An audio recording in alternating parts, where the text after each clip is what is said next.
I just don't know about QAnon. You do know. I don't know. No, I don't know. You know, if you go out and you want to buy groceries, you need a picture on a card.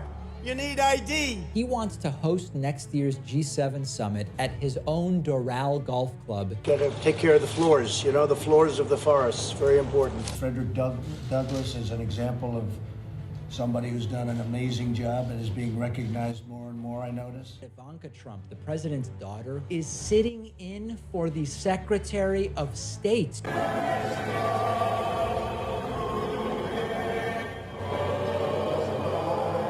That incredible night with the maps, and the Republicans are red, and that map was so red from Sachin Tendulkar to Virat Kohli. Trump tweeting, "The New York Times, they are a true enemy of the people." I think we have enough of an interview here, Hope.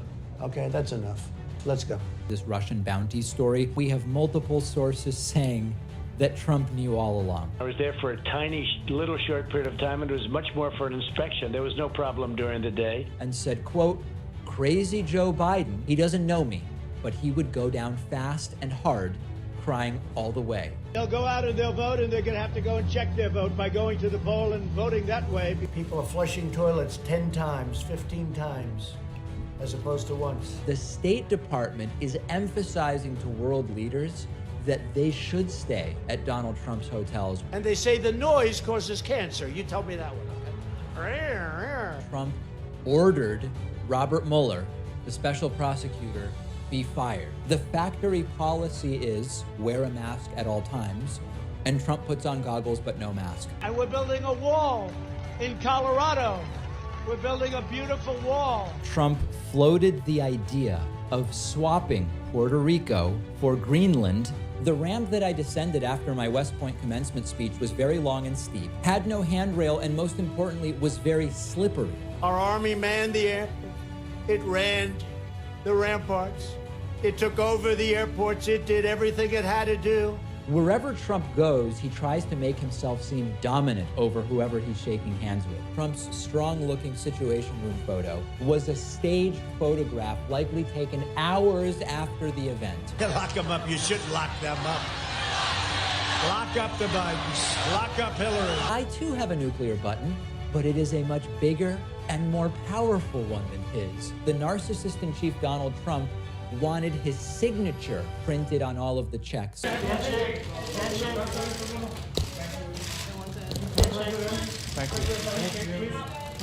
He's not reading a presidential daily briefing that has been dumbed down to one page, mostly pictures, graphs, and maps. Get that son of a bitch off the field right now. Out. He's fired. He's fired!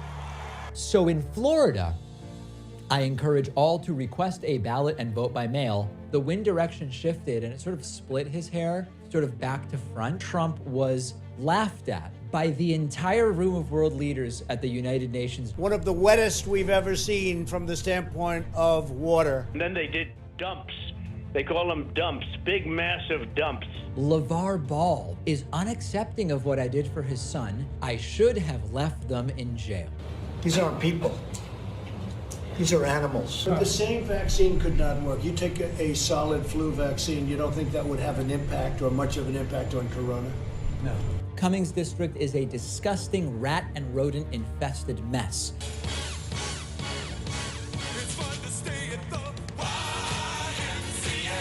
Compared to other presidents, Trump has golfed more than any modern president. CNN should be ashamed of itself having you working for them. You are a rude, terrible person. Trump showed up and started throwing paper towels to people like he was shooting free throws in basketball. Donald Trump's decision to do the Corona caravan drive around Walter Reed. Well, it's not the hardest task. No, but there's a picture and it says, what's that? And it's an elephant. No. You see, that's all misrepresentation. Well, that's what The White House had put together a statement praising McCain and his life and his heroism. Trump said, no statement, I'll post a tweet instead. This is the guy who stared directly at a solar eclipse. I wanted to always play it down. I still like playing it down. Trump shared a video of a supporter of his yelling white power, toilet paper. Donald Trump revealed highly classified intelligence information to none other than Sergei Kislyak, the Russian ambassador. You don't know until you test it, but I think I really believe I'd run in there even if I didn't have a weapon.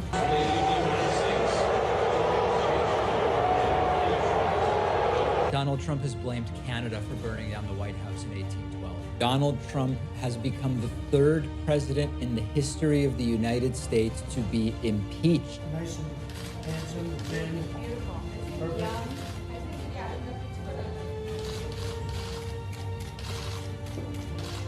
I guess we'll have to compare IQ tests, and I can tell you who is going to win. You can test too much. You do know that. Who says that? Oh, just read the manuals, read the books. Manuals? Read the What books. manuals? Read the books. What books? Trump referred to seemingly Haiti, African, mostly non-white countries as shithole countries. Trump also tweeting, "I won this election by a lot." President Putin, he just said it's not Russia. I will say this, I don't see any reason why it would be. He invites a college sports team to the White House after a big win, and he serves them fast food. Option number one. Joe, you agree with Bernie Sanders, who's far did. left, on the manifesto, Well, we call it. well, And that manifesto- gives you socialized medicine. Look, hey, Are you I'm saying not you going didn't to agree? listen to him. Despite the constant negative press cobfefe. This was the largest audience to ever witness an inauguration, period. Alternative facts. There are pictures now which appear to show boxes and boxes of Sudafed and Upper. He's going to eliminate overtime for hundreds of thousands of postal workers, which could delay mail services and, of course, prevent the delivery of the ballot. I am proud to shut down the government for border security, Chuck, because the people of this country don't want criminals and people that have lots of problems. In fact, I'll get that little piece of dandruff for that little piece. We have to make him perfect. He is perfect. I think that would qualify as not smart, but genius, and a very stable genius at that. But this hat, it gives me power in a way. Trump paid a total of $750 in federal income taxes the year that he won the presidency. God bless the Palestinians and God bless the United States. Thank you very much. He shoves the president of Montenegro, Filip Vujanovic, out of the way. And then we fell in love. Okay? No, really. He wrote me beautiful letters. They're trying to take you out with bullshit, okay? With bullshit. President Donald Trump has been impeached again, making him the only president in history to be impeached 2 times. We appreciate it very much, Tim Apple. Trump called troops who died losers and suckers. I hope they now go and take a look at the oranges of the investigation, the beginnings of that investigation. Trump had protesters tear gassed and dispersed with horses for Donald Trump to walk to St. John's Church and be photographed holding up a Bible. Millions and millions of people voted for us tonight, and a very sad group of people is trying to disenfranchise that group of people. I got it. Why don't we nuke them, Trump said. We drop a bomb inside the eye of the hurricane and disrupt it. So what are we going to do here, folks? I only need 11,000 votes. Fellas, I need 11,000 votes. Give me a break. Twitter has banned Donald Trump permanently from its platform. Michael Cohen alleges the hush money payments for which he was convicted, for which he pled guilty, were specifically requested of him by Donald Trump himself. Donald Trump fired FBI Director James Comey. North Korea best not make any more This next threats to the story- United States. They will be met with fire and fury. Days before the July phone call between Donald Trump and the Ukrainian president, Donald Trump ordered military aid be withheld from Ukraine, with a black circle, potentially a Sharpie, used to draw in a section of the Florida Panhandle and pieces of Alabama. Give me a White name. supremacists and What would you like me to condemn? White supremacists and right Proud Boys, stand back and stand by. The Mueller report. There is an incredible amount of evidence of obstruction, extraordinarily damaging, to Donald Trump and to the people around him. So interesting to see, quote, progressive Democrat congresswomen who originally came from countries whose governments are a complete and total catastrophe, the worst. Why don't they go back and help fix the totally broken and crime-infested places from which they came? President Donald Trump has announced that he has tested positive for coronavirus. Donald Trump removed his mask in what I guess was supposed to be framed as some kind of act of courage. And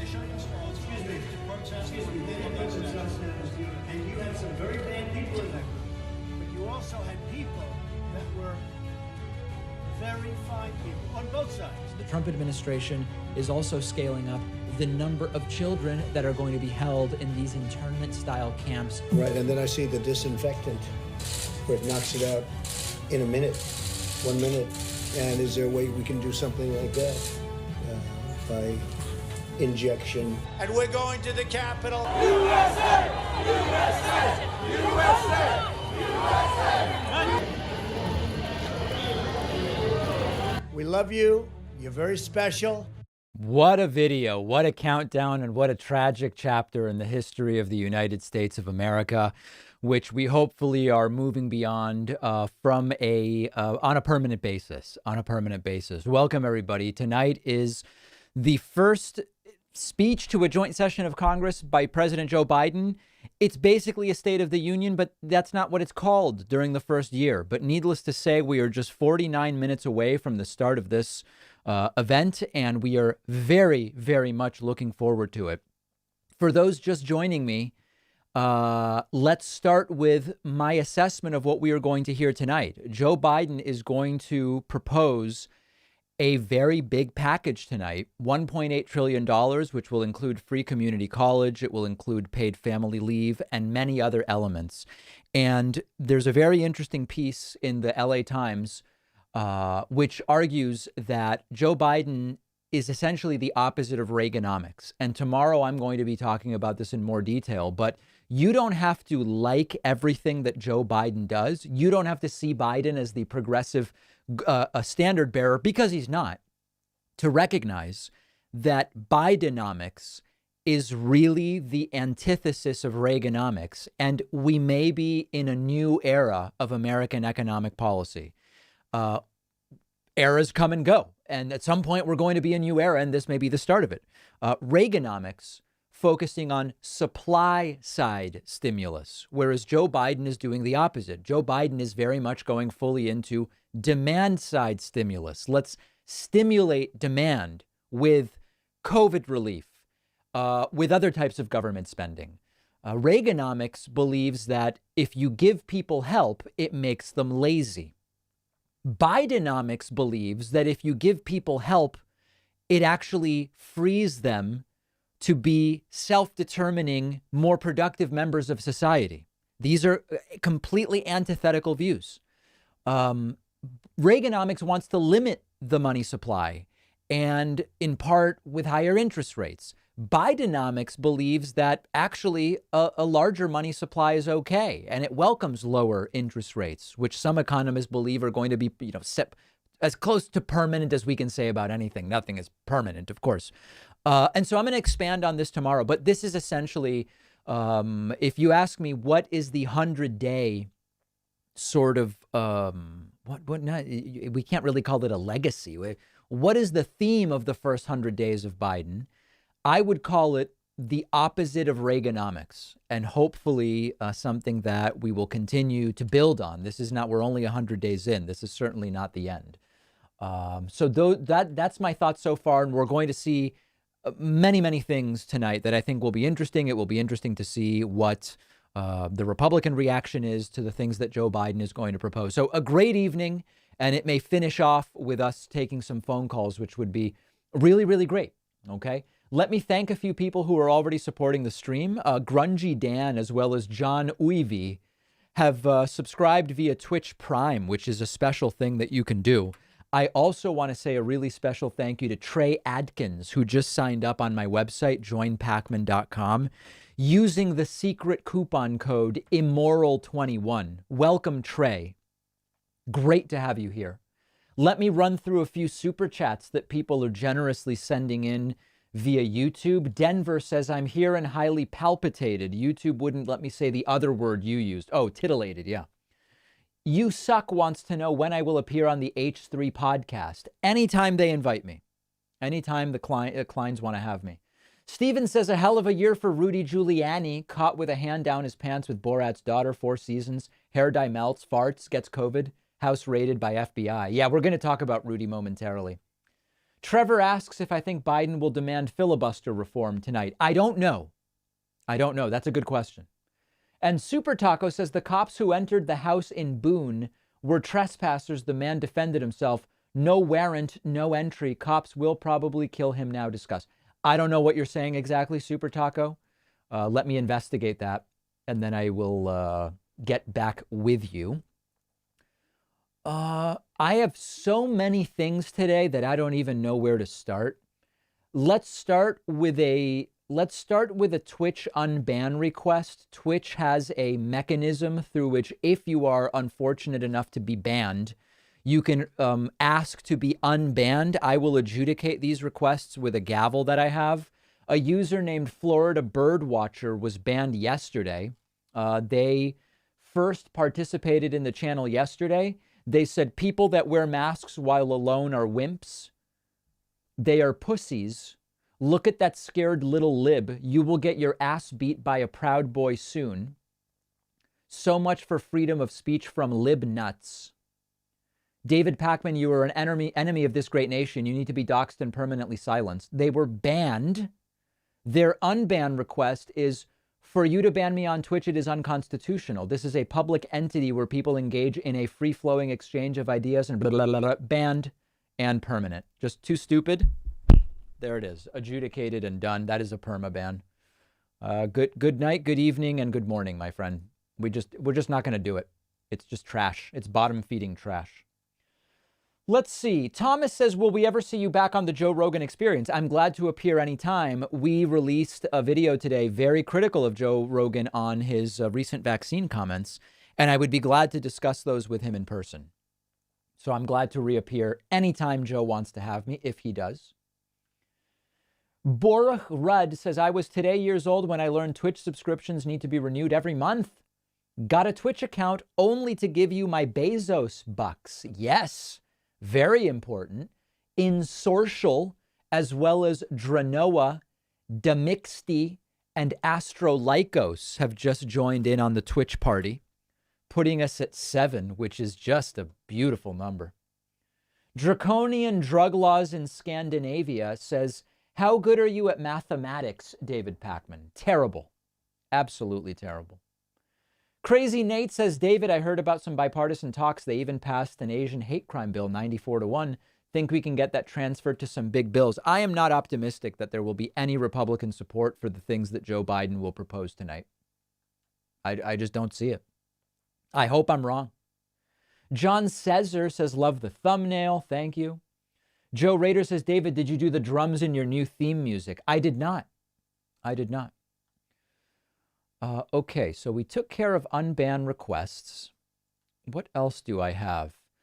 I have a new voicemail caller. This is a new anti-vax individual. I've not pre-screened these. Let's just listen to what they have to say. New to all of us. Hey, Mr. Pakman. I'm wondering when you're going to get around to covering the story about Dr. Hotez out of the Center for Vaccine Development, and the fact that he had a yeast-based spike protein vaccine almost as soon as the Chinese government released the original genetic sequence for.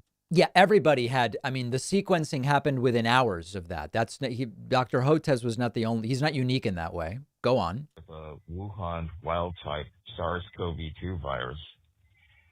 I believe that Dr. Hotez was approaching the federal government as well as a number of big pharmaceutical companies trying to get a sponsor to subsidize and participate in accelerated clinical trial for this yeast-based vaccine, which, if and when it ever is approved, will cost approximately $1.50 per dose. Okay, so this times out at the maximum of 3 minutes, and then they call back in with a second voicemail right away. So just to continue, Moderna and Pfizer used the pandemic crisis to obtain accelerated trial approval, which saved millions of dollars off of the cost of getting the mRNA technology certified for emergency use. Okay. In the meanwhile, yeast-based vaccine has already been used to produce a highly successful hepatitis B vaccine that is currently approved and in use. What is going on here? And there are no new special exclusive patents for yeast-based vaccine technologies. And so it's a very cynical game that's being played up to this very minute, where the artificially created man-made shortage of vaccines is being perpetuated. There's really no shortage. I mean, in the sense of in the U.S. now, there's more supply than demand, and we're starting to send them around. Anyway, I don't know where he's going, but there's a third voicemail to cap this. So a number of virologists, immunologists, and epidemiologists who are asking that we do the same thing that we're doing for visitors from other countries who only got one AstraZeneca shot and are finishing off their vaccine course. Okay. Which is to allow them to get their second dose in the form of a Pfizer or a Moderna vax shot.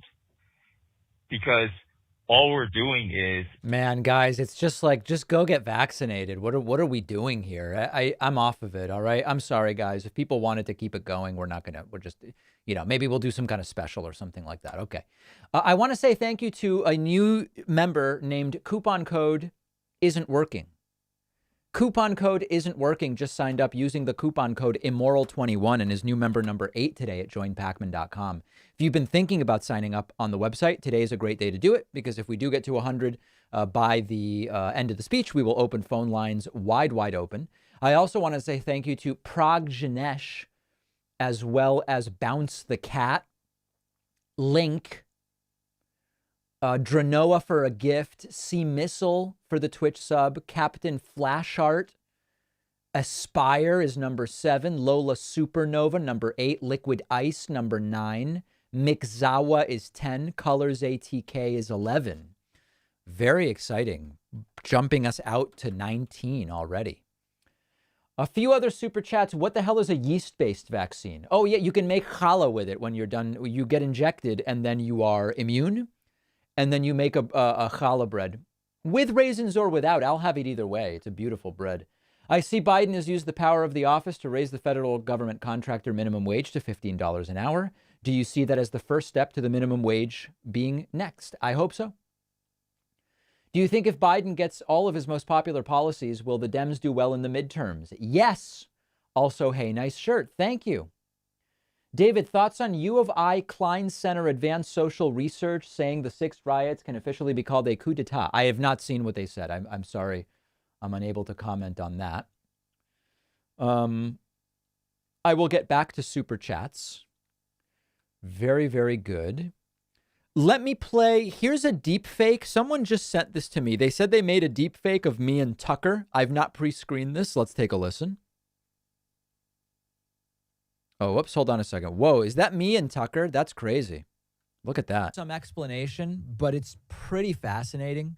A couple of days ago, Tucker Carlson, Fox News propagandist, ran a kind of strange, out-of-place commentary on his show. Yep. Where he vaguely referred to his college year. The reverse tan with like my reverse raccoon eyes are even done beautifully. Books. And people like Jeff Bezos looking for dirt on Tucker Carlson. And it was weird because it was just out of context. It seemed to have nothing to do with what was going on Tucker's show. Yeah, I don't look confused enough here, yeah. And it raised the question of whether Tucker Carlson was trying to get ahead of a maybe embarrassing or problematic story. So let's start by taking a look at that. This is the clip from a couple of nights ago, just kind of out of nowhere. We don't know what this was about. That's really well done. That is nicely done.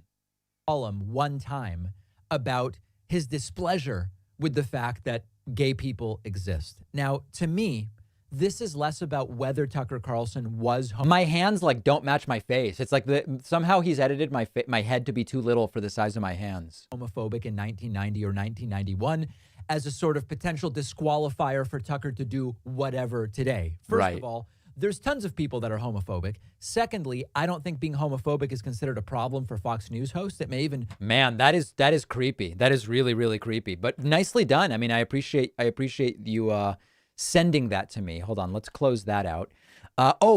So today Rudy Giuliani's office and apartment were raided, and it just like central casting clearly was on alert today. You have to see some of these videos. Here is one of Rudy's neighbors, Michelle Herbert. And like, you couldn't possibly cast this. Oh no. Hold on a second. Oh no, my mouse died. The batteries on my mouse died. This is a disaster. Hold on a second. Let me see if my wired mouse can reach. Oh, it can. Okay. All right, so I'll use the wired mouse for now. Wow, that was almost. I should have like a backup mouse. Okay, here's Rudy's neighbor. It's like, you know, every one of these characters is perfectly cast. I know. I just saw people. I probably saw FBI jackets, but I just saw people, you know. And I saw all of you, and I said, "What is going on? What is going on here?" Here's another one. They're probably maybe still up there in his apartment. I really don't know. They were bringing out a lot of stuff. So that's a statement from Rudy's neighbor, Michelle Herbert. And then here is Rudy Giuliani's son, Andrew Giuliani, and he's very upset. Mind you, I'm speaking as a son and a concerned American. Right. Anybody, any American, whether you're red or blue, should be extremely disturbed by what happened here. Did you say whether you're a Redditor or blue? Today, by the continued politicization of the Justice Department. This is politicization. That's something. Disgusting. This is absolutely absurd, and it's the continued politicization of the Justice Department that we have seen. The politicization. Yeah. Here's another one. The only piece of evidence that they did not take up there today was the only piece of incriminating evidence that is in there. And it does not belong to my father. It belongs to the current president's son. Yeah. The real story here, guys, is not that Rudy's in trouble. It's Hunter Biden's laptop, which apparently was in Rudy's apartment. Here we go back to Michelle Herbert providing us with more information. The funniest thing is my ex-husband called me and said, "Have you seen what's going on?" And he said, "No, look out your window." So there could not possibly have cast. And my understanding is that Francis Ford Coppola really worked with her to get this character down just perfect. And you can tell, I mean, really a commitment to the craft there. So that's Michelle Herbert. Very, very exciting stuff. And we are standing by for Joe Biden this evening. So we're going to get back to that tomorrow on the show. And man, just what, you know, it's every detail of the Rudy story is just nuts. Okay, we are standing by for Joe Biden. A few other things. Oh, hold on. I want to say thank you to Adam Smith, author of A Wealth of Nations, who has just signed up at joinpacman.com. I want to say thank you to Cody McAllister, who just signed up at joinpacman.com. And I want to say thank you to Patrick McNamer, who all just signed up at joinpacman.com, putting us at 22 for the evening. Also, a big thank you to Twitch user I'm Inconsolable, who just gifted 8 subs. Also, thanks to Bada Boom Bada Bing for the Twitch sub. Stack That Cheese. That's 32. And thanks for the continued gift bits from ODWD INC. The coupon code is working. Immoral21 dies at midnight. Let's see who we have here. Looks like Mitch McConnell here. Who is that there? Is that Kamala Harris? I can't tell. Yeah, I believe it is. There's Kamala Harris, the vice president. Here's Mitch McConnell. Patrick Leahy, maybe, with his back to us. That might be Roy Blunt. Is this Lindsay? I can't tell. Man, it's hard to tell who all these people are. But things are getting going. A few other super chats. Pepe Xanadu wants me to look at their last message. My uncle contracted Bell's palsy as a side effect of the vaccine. This is his reward for doing the right thing. Unbelievable. Okay, yeah, I don't know anything about that, so I would not be able to comment on that. John says, I want to go to Buenos Aires, Argentina when COVID is over. Where should I go? Yes, you should go to Buenos Aires. Do you know of any tips of anything interesting there? Everything is interesting there. Rocco Thompson, is a hot dog a sandwich? No, it is not. Have you seen a live soccer match? Argentina, Boca, etc. Yes, although I don't remember the last one I've been to. But I have. Here's some money for mouse batteries. I have a whole thing of double A's, just not in this room. So we'll see if I can get that taken care of a little bit later. This is my favorite Joe Biden moment. Somebody clipped this from yesterday's live stream. I really like this. Take a look. And we will do this. Right? Thank you all, and God bless you. And as much as the temptation is to stay outdoors in this beautiful day, I've got more work to do. Thank you all very, very much. Yeah. President, if the risk is so low outdoors, why doesn't it apply to everybody? Wait, would you have any preconditions before meeting with Vladimir Putin? One at a time. If the risk is so low outdoors, why doesn't this new guidance apply to everybody? Because the science indicates that the most certain way to make sure it doesn't spread if both people have been vaccinated, the people you're with, and you're outside. And you chose to wear a mask, sir. You chose to wear a mask. You chose to wear a mask as you walked out here. What message were you sending by wearing a mask outside alone? By watching me take it off and not put it back on until I get inside. Right. Wow. Do you have any preconditions before meeting with Vladimir Putin? I'll discuss that. There we go. So that is a beautiful hammer drop moment there for Joseph R. Biden Jr. Very, very nice. As we continue to see people head into the House chamber there. Beautiful, beautiful moment with Joe Biden there. Big thank you to Brian Waltos for signing up at joinpacman.com. Also, thanks to Random Zarkasm for signing up at joinpacman.com, putting us at 34. Also, really, really big time action happening on Twitch. Caspa has just gifted a sub. Sarah Adames has just subscribed. Magnum Satan has gifted 5. That's 7. 7 plus 34, 7 plus 4, 11. Carry the 1. 1 plus 3 is 4. Puts us at 41. Can anybody check that with a TI-83? Want to make sure we're spot on here. I think that was Alex Padilla, her replacement, greeting her. David, what are your thoughts on the 2021 Boston mayoral race? I am not taking a position on it. Would Kamala be a good president if Biden died? Yes. Yes, absolutely. Okay.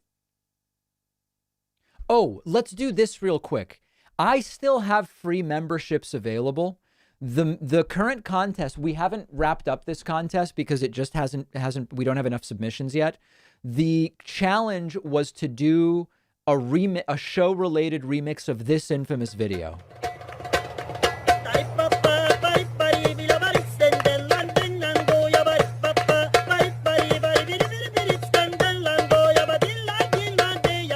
Okay, so we have some submissions. All right, let's go through the submissions so far. Still an opportunity to get in. Friday is the deadline, okay? Sunday. Sunday is the deadline. Get your submissions in to info@davidpacman.com. These are submissions now.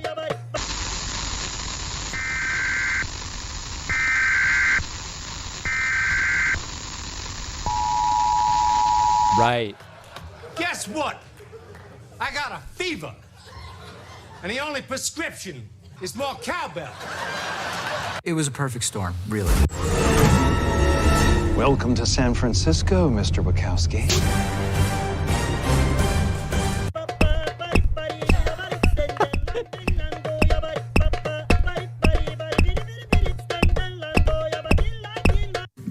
And our incredible, oh, these people don't know what the hell they're doing. Let me recover my ears for 1 second. Okay, so that's one submission. Here's another one. There is a literal crime rave. I love the poorly educated. I don't know. The fake news is creating violence.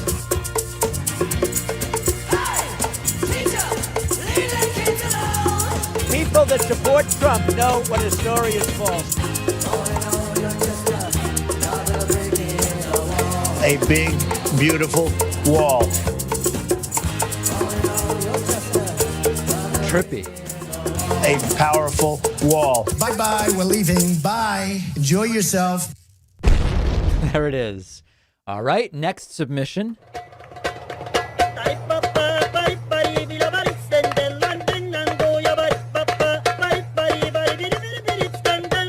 Right. Notice the American Crew Fiber hair product, not a sponsor.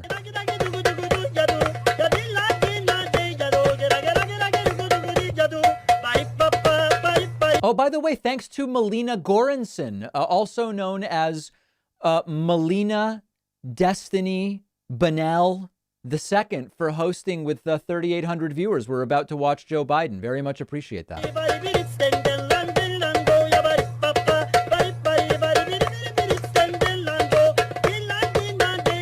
Okay, anyway, so you get the idea. Here's another submission.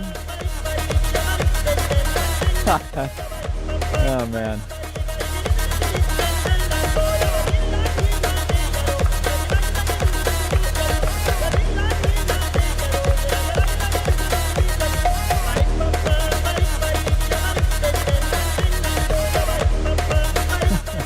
All right, I think you get it. Here's a Paula White version. Come down. Let it be burned by the fire of God right now in the name of Jesus. I am a God.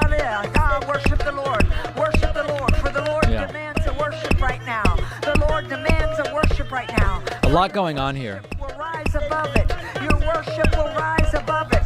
For your worship will rise above it. For your worship will rise above it. Oh, Jesus. What the hell's going on? I mean, what the hell is going on? It's hard to pinpoint exactly where this fiasco started. Every altar bell. Okay, here's another one. We've just got two more.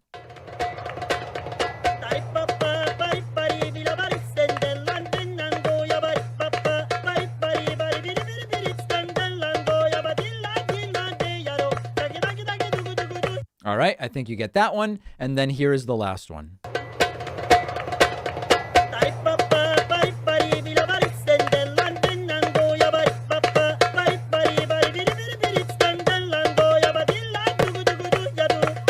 Okay.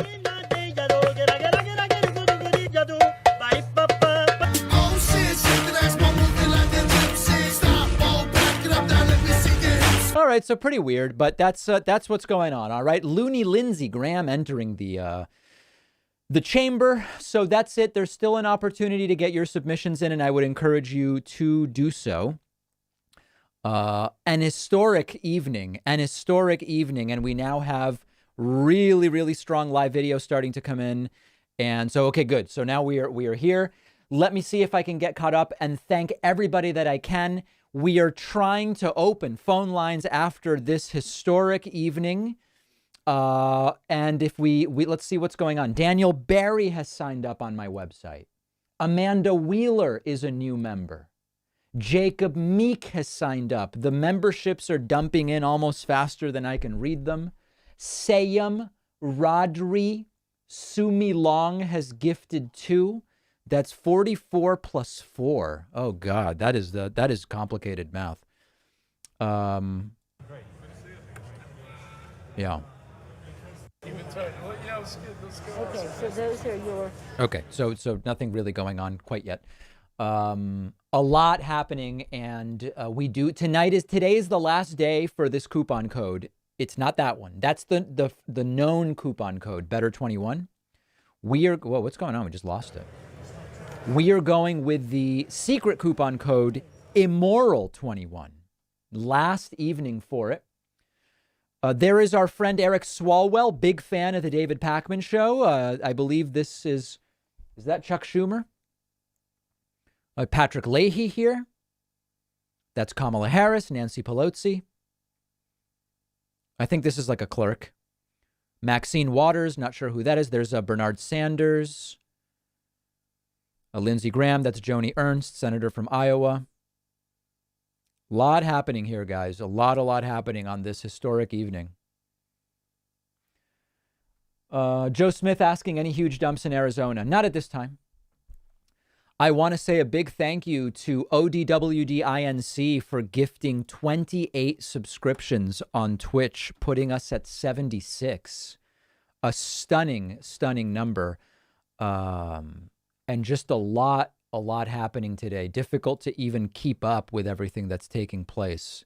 But we are going to have quite an evening ahead of us. Joe Biden will be laying out the next step in Bidenomics. I believe this is Hakeem Jeffries, former guest on the David Pakman Show, next to Amy Klobuchar. A lot of political stars gracing us with their presence in the House chamber. Aviator says, could you check my last super chat? Okay, let's see. Aviator. David, I wanted your thoughts on cryptocurrency in regards to changes to capital gains taxation. Will the change harm crypto? I don't know what the change is. I have not stayed up on that. If you tell me what the change is, I'd be able to comment. There's Willard Mitt Romney, senator from Utah. I announced today on the world famous award-winning bonus show, I am looking at going to Alaska very soon. I have now, whoa, Joe Manchin going maskless. He is refusing. That is a mask refusal from Joe Manchin. Yeah, I've never been to Alaska. I'm looking at going in the next couple of months. Probably will fly into Anchorage, since that is the most convenient place really to fly to. And so I'm interested in doing a number of different things. And if people have suggestions, if you've been to Alaska, I'm not looking to camp. It's, my idea of camping is the hotel's mini bar has few selections. That's my idea of camping. But I am looking to do a number of different things. That's a joke, by the way. But yeah, please email info@davidpakman.com with Alaska suggestions. Some people are saying Rudy has the GOP healthcare plan in his apartment. That's why it was raided. Yeah, we're finally going to figure out what is in Trump's healthcare plan. It's going to be great. Thanks to Noog Rongler for gifting 2 subs. Also, Ranch Fiend has subscribed, putting us at 79. Also, a lot happening at joinpakman.com. I want to say thanks to Jerry Kasiba for the new membership. Thanks to Jor Florence Ed Markey and Elizabeth Warren, the Massachusetts delegation. Jor Florence has signed up. David Hurlbert is a new member. Matt Babcock has signed up, putting us at 83. The challenge was 100 by the end of the speech. We may hit 100 by the start of the speech, the way things are going. John wants to know whether Kamala will have a difficult time winning. Oh, God, look at Kennedy. This guy, that man disgusts me. Do you think Kamala will have a difficult time winning the 24 primary if she fumbles immigration reform? I'm not even going to think about a 24 primary until we know whether Joe Biden's running. So I'm taking it step by step, as I like to do. Thanks to Rodrigo Nunez for signing up at joinpakman.com. New member number 84 today. Bernie talking to Maxine Waters and another gentleman. I assume he's a gentleman anyway. Yeah, so far we've seen some maskless, unmasked individuals. I think we are done with the outdoor masks, but here the policy is wear a mask, and you should do it. You should do it. Have you heard from the Fetterman camp? No. Producer Pat has reached out once or twice to the Fetterman camp. I don't believe we have heard back. Jennifer says I may be able to help. I know his wife. Please do. We would love to have John Fetterman on the program. Would absolutely love to do it. Very interesting guy. Big thank you to Rocco Saldana, as well as Chris Brown. Chris Brown, new members 85 and 86 today. Also thanks to Havland and Derek, new members 87 and 88. There is disgusting, vile Ted Cruz talking to delusional, ignorant Lauren Boebert. No word as to whether Lauren Boebert is strapped tonight. Will either McCarthy or McConnell tear the speech papers? I don't think they get a copy of the speech. Alaska has good strip clubs. Just kidding. Search the ABC, go fishing in Seward. I was stationed there for 3 years and deployed to Iraq for 15 months. Interesting. Interesting. How you be so cute? Genetics. I think it's just genetics. Zachary Egan has just signed up at joinpacman.com. Thanks, Zachary. Zachary is new member number 89 today. Sizzle has also gifted a sub on Twitch, number 90. Missed my last super chat. An interesting question. All right, sorry. Soliman. Considering a parliamentarian has said Democrats can do one more reconciliation, which bill would be best, infrastructure versus families? You know, I'm kind of leaning towards the package he's unveiling tonight, because I think it would most immediately benefit individuals, whereas infrastructure is longer term. But I don't know. I could be convinced otherwise. David, do you think Nina Turner would change how progressives operate in the House if Nina is elected? No one person is going to change everything, but she would certainly move things in that direction, for sure. I believe here we have Roy Blunt. I think this is Kevin McCarthy, a horrible person. Who else can we see? Was that Joni Ernst down here? I think it is. What does the joint session mean? Joint session means that it is the House and Senate together in the House of Representatives. Looks like we are going to hear something from Nancy. The chair appoints as members of the committee on the part of the House to escort the President of the United States into the chamber. Wow. The gentleman from Maryland, Mr. Hoyer. The gentleman from South Carolina, Mr. Clyburn. The gentlewoman from Massachusetts, Ms. Clark. The gentleman from New York, Mr. Jeffries. The gentleman from California, Mr. Aguilar. The gentlewoman from Delaware, Ms. Blunt Rochester. The gentleman from California, Mr. McCarthy. The gentlewoman from Wyoming, Ms. Cheney. The gentleman from Oklahoma, Mr. Cole. The gentleman from Texas. All right, so this is perfunctory stuff. We will see when Joe Biden is ready to enter. Lauren Boebert represents my congressional district, says Benjamin. She's our queen with a capital Q. Yes, I understand what you're saying. We are matching the audience that C-SPAN has for this event on YouTube alone. If you include our Twitch and Facebook audiences, we are exceeding the C-SPAN audience at this point in time, which is unbelievable. An unbelievable evening.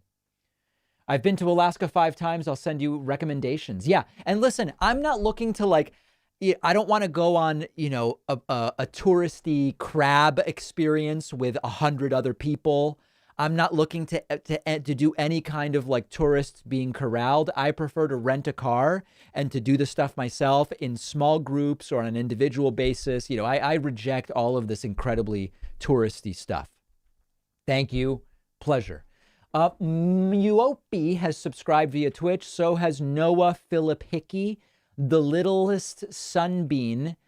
KY Dizzle gifted 10. That's 13. Brad the Psychic is 14. Anselm is 15. 15 plus 90. Wow. We are at 105 and the phone lines are going to be wide open after the speech. And they are pouring in. Julian Sigmund has just signed up on my website. Thank you, Julian. Jackson Godsey has just signed up on my website. Kevin Noyola, new website member. G-Bone Eagleton has just signed up. Ryan O'Toole is a new member. Muhammad Kingson has signed up. And William Poon is a new member, putting us at 112.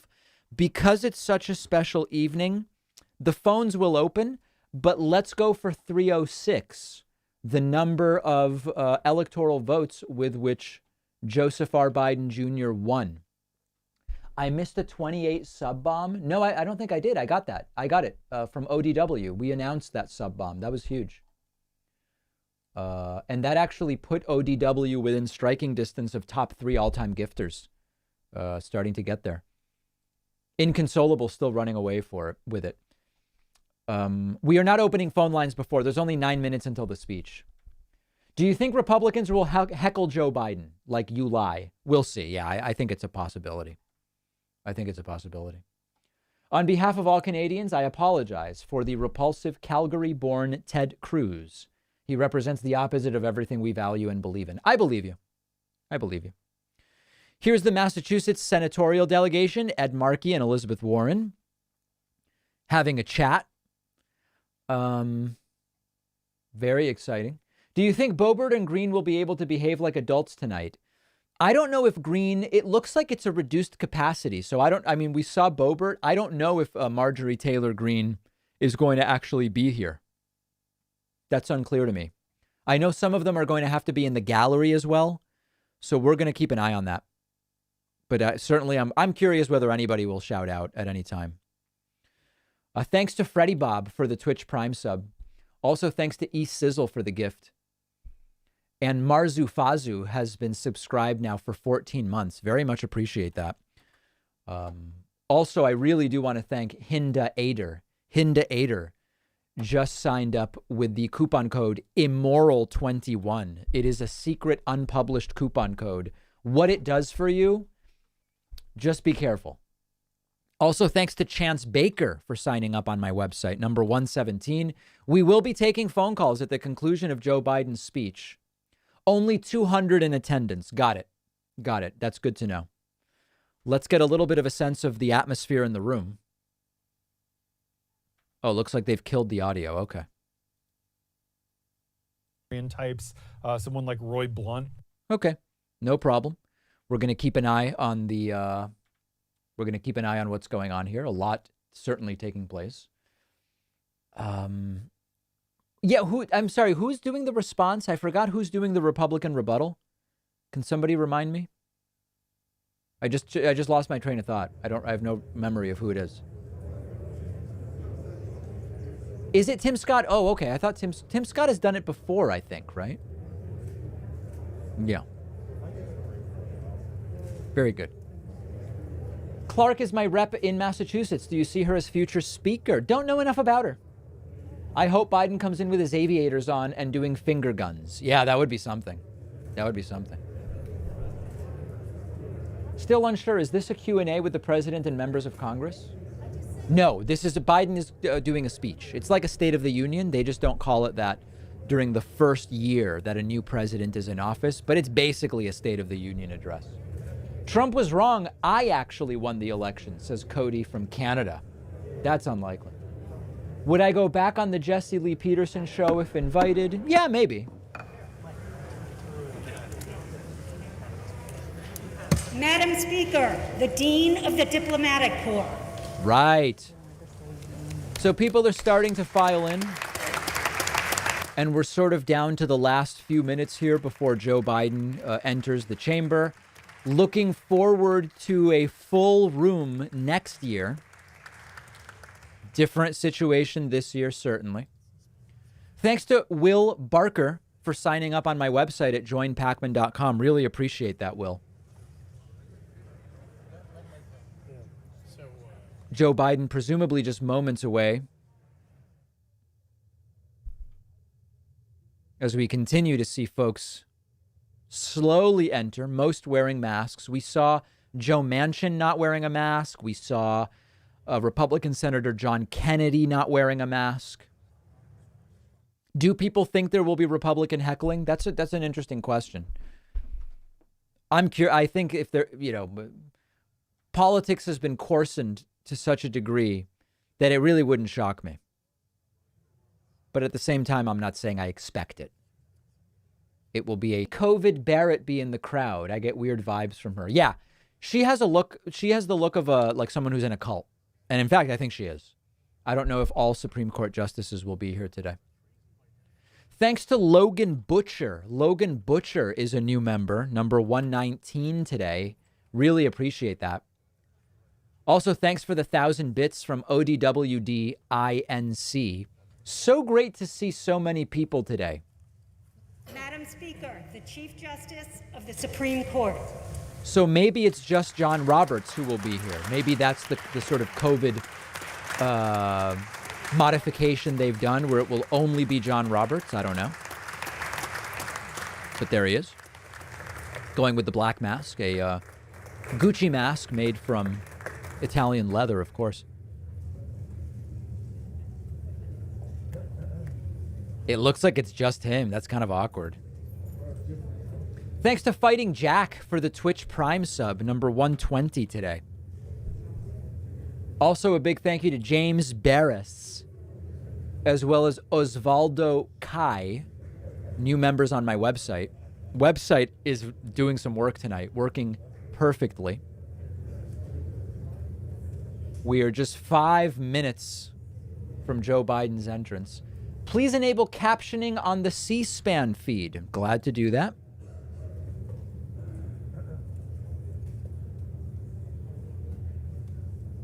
Joe Manchin is giving the rebuttal. Yeah, well said. He might as well, right? Standing by for Joe Biden. Typically, we will be able to see Joe Biden kind of arriving. I don't know if we will today. Soak Dem Gem says, hey, David, Destiny said you are unable to give more moderate takes due to a strong leftist audience. Is this true? No. There's Dr. Jill Biden. I give my takes on the show regardless of what anybody wants. I just give my opinion. That's it. It's always my real opinion. Big thank you to Jen Dayal, who has just signed up on my website. Those last-minute memberships dumping in. Also, thanks to Dustan as well as Ali's via Twitch. We should be... Normally you see Biden arrive and the whole motorcade, but it doesn't seem like we have coverage of that today. That's okay. A speech to a joint session has the same legal weight as any other speech, so why have it during a pandemic with the pomp and circumstance? Everybody in the room is vaccinated, essentially. They don't have that many people in the room, and everybody's wearing masks. It seems totally reasonable to me. I have no problem with it whatsoever. Thanks to Christopher Krapinski, as well as Stephen Patterson, and also Gursagar Sekon. Hope I didn't butcher that too badly, for signing up on my website. Also, thanks to Toilet Duck. Oh boy, things getting real. Toilet Duck, Multi-Beast, and Darkest Fet have signed up via Twitch, putting us at 131. Mortadella is a rich man's bologna, says Daniel. Yeah, I don't eat pork, so I don't know much about it. I really don't. Can't wait for all the unity talk after not a single Republican voted for the COVID bill. Yeah. It's pathetic. Here we go. Madam Speaker, representatives of the President's Cabinet. Cabinet members will now be entering.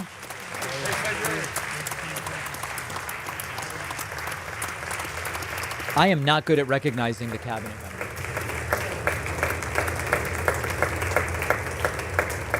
I think that's Lloyd Austin.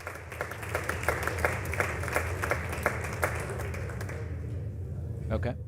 How do I feel about Biden's standpoint on police reform? What do you think he might get into tonight? Agree or disagree? Curious. Yeah, I have so many clips on police reform. I don't even really know exactly what Biden's package is on police reform, so I wouldn't be able to say for sure, but I've outlined my 10-point police reform plan before. Von Tuck says Destiny is a willfully obtuse drama queen. That's not the type of drama I'm going to get involved in. Just not interested in that.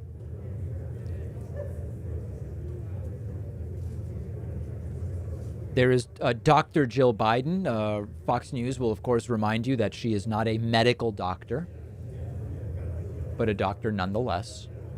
Anders Jacobson has just signed up on my website and is new member 132.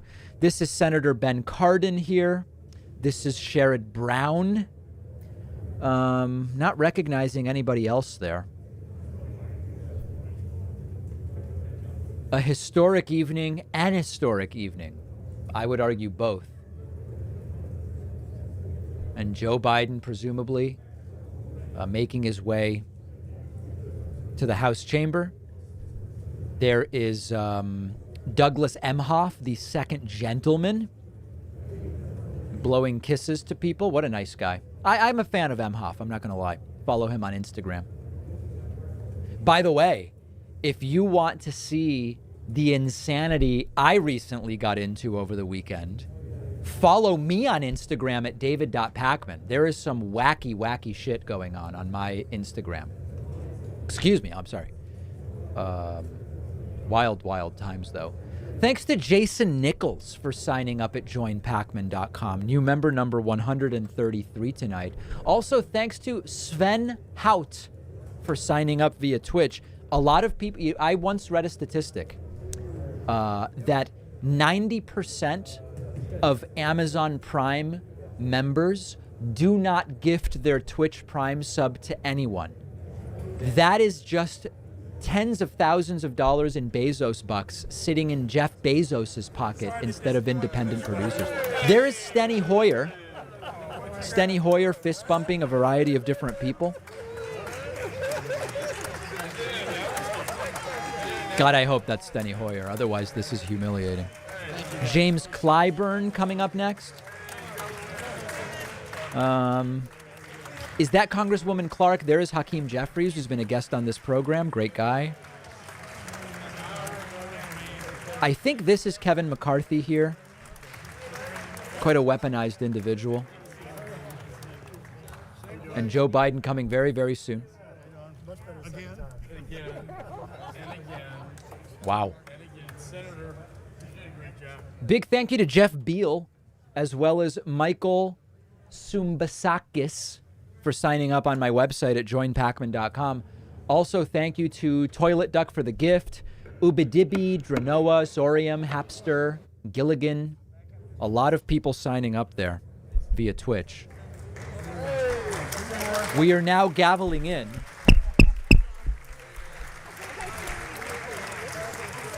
Is that Patrick Leahy again? He's just everywhere these days.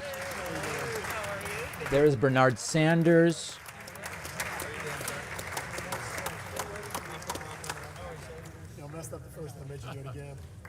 Newsmax is going to be covering me swearing on a live stream. I don't know if I can live it down. There's Amy Klobuchar, followed by Senate Majority Leader Charles Schumer from the state of New York, of course.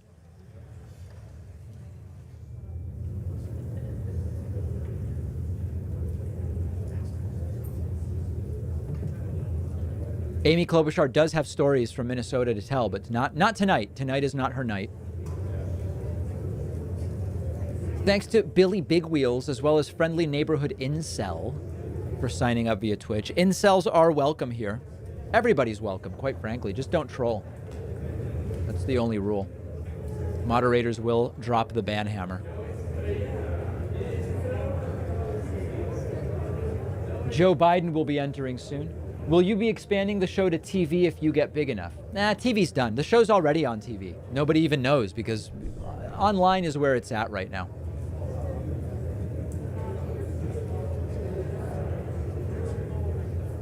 Nancy Pelosi and Vice President Kamala Harris standing by for Joe Biden. I'm very interested in this speech tonight. Thanks to Zero Kiwi for gifting 5 subs on Twitch. Very much appreciated. Would be unbelievable to get back into the 4 digits on Twitch. The vacation I took really crushed us. Isn't that sad? Truly tragic. An historic evening. Do I think Eugene Goodman will get the Congressional Medal of Honor? Congressional Medal of... Is that what it's called? I don't know, Will. I'm not sure about that. But it's certainly conceivable. Many people wanting to honor the work of Eugene Goodman. Thanks to Unconfuzzled, as well as Jimbo.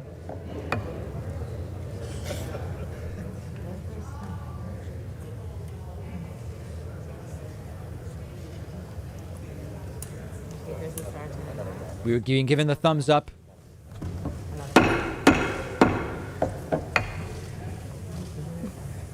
Is this the new Sergeant at Arms here? Madam Speaker, the President of the United States.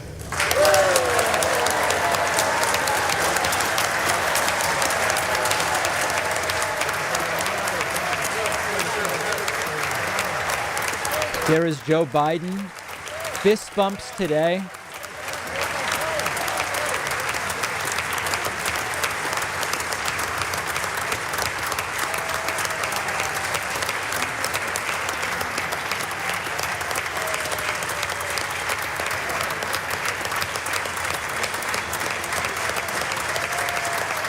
Joe Biden will be unveiling a $1.8 trillion package tonight.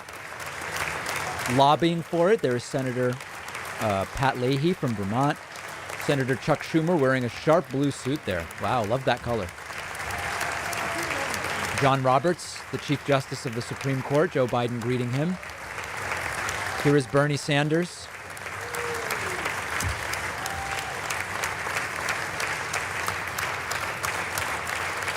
An abbreviated entrance given the lack of people in the crowd, of course.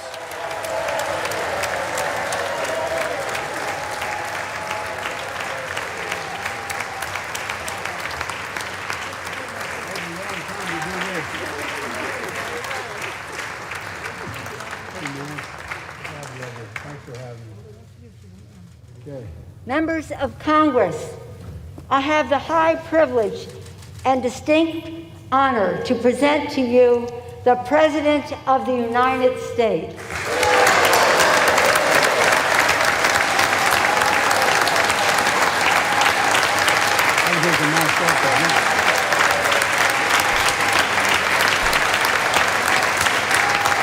Thank you.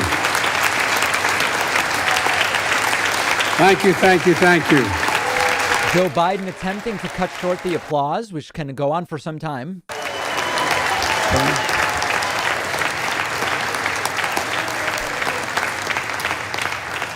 Mitch and Chuck will understand it's good to be almost home. Down the hall. Anyway, thank you all. Madam Speaker, Madam Vice President.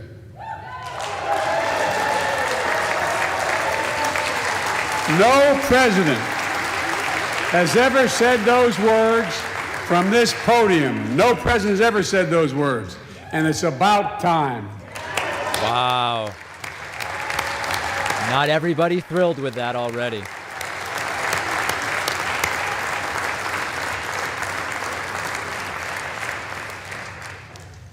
First Lady, I'm her husband. Second Gentleman. Oh, man. Chief Justice. Members of the United States Congress and the Cabinet, distinguished guests, my fellow Americans. While the setting tonight is familiar, this gathering is just a little bit different. A reminder of the extraordinary times we're in.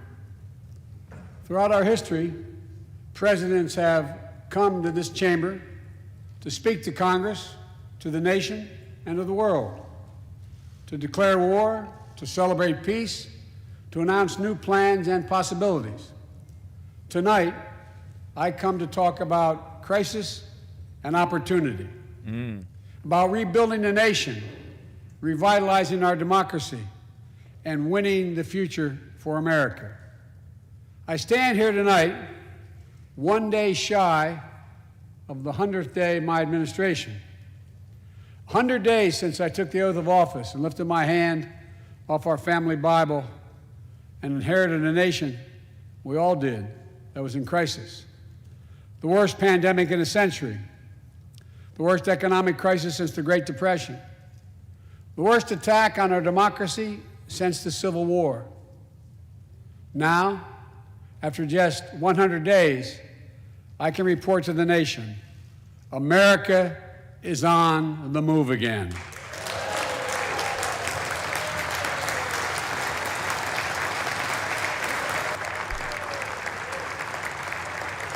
Turning peril into possibility, crisis to opportunity, setbacks into strength. We all know life can knock us down, but in America, we never, ever, ever stay down. Americans always get up. Today, that's what we're doing. America's rising anew, choosing hope over fear, truth over lies, and light over darkness. After 100 days of rescue and renewal, America is ready for a takeoff, in my view. We're working again, dreaming again, discovering again, and leading the world again.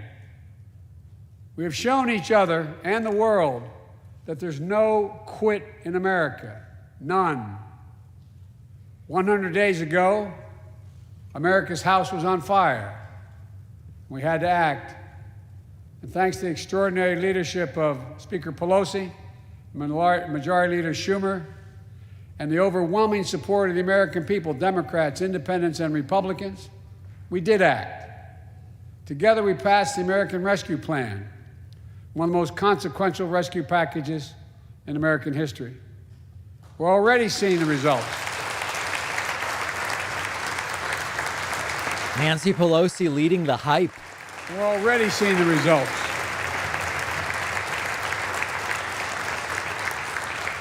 After I promised we'd get 100 million COVID-19 vaccine shots into people's arms in 100 days, we will have provided over 220 million COVID shots in those 100 days. That is a number. Thanks to all the help of all of you. Who wouldn't clap for vaccines? Look at some of these clowns. With your help. Ooh, vaccines We're bad. marshaling every federal resource. We've gotten vaccines to nearly 40,000 pharmacies and over 700 community health centers where the poorest of the poor can be reached. We're setting up community vaccination sites, developing mobile units to get to hard-to-reach communities. Today, 90% of Americans now live within 5 miles of a vaccination site. Everyone over the age of 16, everyone is now eligible to get vaccinated right now, right away. Go get vaccinated, America. Go and get the vaccination. They're available. Right. Eligible now. Ted Cruz clapping for vaccines. When I was sworn in on January 20th, less than 1% of the seniors in America were fully vaccinated against COVID-19. 100 days later, 70% of seniors in America over 65 are protected, fully protected. Senior deaths from COVID-19 are down 80% since January. Down 80% because of all of you. And more than half of all the adults in America have gotten at least one shot. A mass vaccination center in Glendale, Arizona, I asked the nurse, I said, "What's it like?" She looked at me and she said, "It's like every shot is giving a dose of hope," was her phrase, a dose of hope. A dose of hope for an educator in Florida who has a child suffering from an autoimmune disease. Wrote to me, said she's worried, and she was worried about bringing the virus home. She said she then got vaccinated at a large site in her car. She said she sat in her car when she got vaccinated and just cried. Cried out of joy and cried out of relief. Parents, seeing the smiles on their kids' faces for those who are able to go back to school because the teachers and school bus drivers and cafeteria workers have been vaccinated.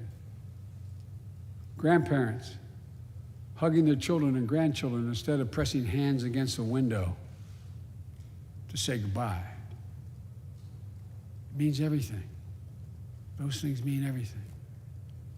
You know, there's still, you all know it, you know it better than any group of Americans, there's still more work to do to beat this virus. We can't let our guard down. But tonight, I can say, because of you, the American people, our progress these past 100 days against one of the worst pandemics in history has been one of the greatest logistical achievements this country's ever seen. What else have we done in those first 100 days? We kept our commitment, Democrats and Republicans. of sending $1,400 rescue checks to 85% of American households. We've already sent more than 160 million checks out the door. It's making a difference. You'll know when you go home. For many people, it's making all the difference in the world. The single mom in Texas who wrote me, she said she couldn't work, but she said the relief check put food on the table and saved her and her son from eviction from their apartment. A grandmother in Virginia who told me she immediately took her granddaughter to the eye doctor. What does he mean, Democrats and Republicans? Like, not a single Republican voted for that bill. One of the defining images, at least from my perspective in this crisis, has been cars lined up for miles. And not people just barely able to start those cars, nice cars, lined up for miles, waiting for a box of food to be put in their trunk. I don't know about you, but I didn't ever think I'd see that in America. And all of this is through no fault of their own. No fault of their own, these people are in this position. That's why the rescue plan is delivering food and nutrition assistance to millions of Americans facing hunger. And hunger's down sharply. Oh, he meant citizens. Okay, got it. We're also providing rental assistance. You all Thank know you. this, but the American people, I want to make sure they understand. Keeping people from being evicted from their homes. Providing loans to small businesses to reopen and keep their employees on the job. During these 100 days, an additional 800,000 Americans enrolled in the Affordable Care Act when I established a special sign-up period to do that. 800,000 in that period. We're making one of the largest one-time ever investments, ever, in improving health care for veterans. Critical investments to address the opioid crisis. And maybe most importantly, thanks to the American Rescue Plan, we're on track to cut child poverty in America in half this year. Nope, Republicans don't like that.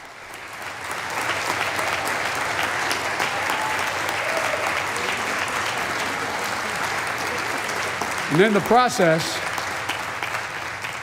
while this was all going on, the economy created more than 1,300,000 new jobs in 100 days. More jobs in the first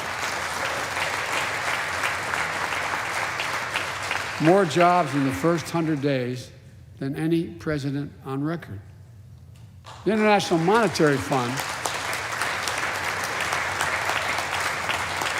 Nancy is really leading the hype tonight. Monetary Fund is now estimating our economy will grow at a rate of more than 6% this year.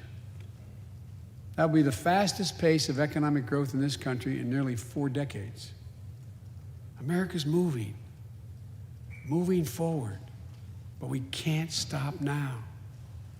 We're in competition with China and other countries to win the 21st century. We're at a great inflection point in history. We have to do more than just build back better. We have to build back better. We have to compete more strenuously than we have.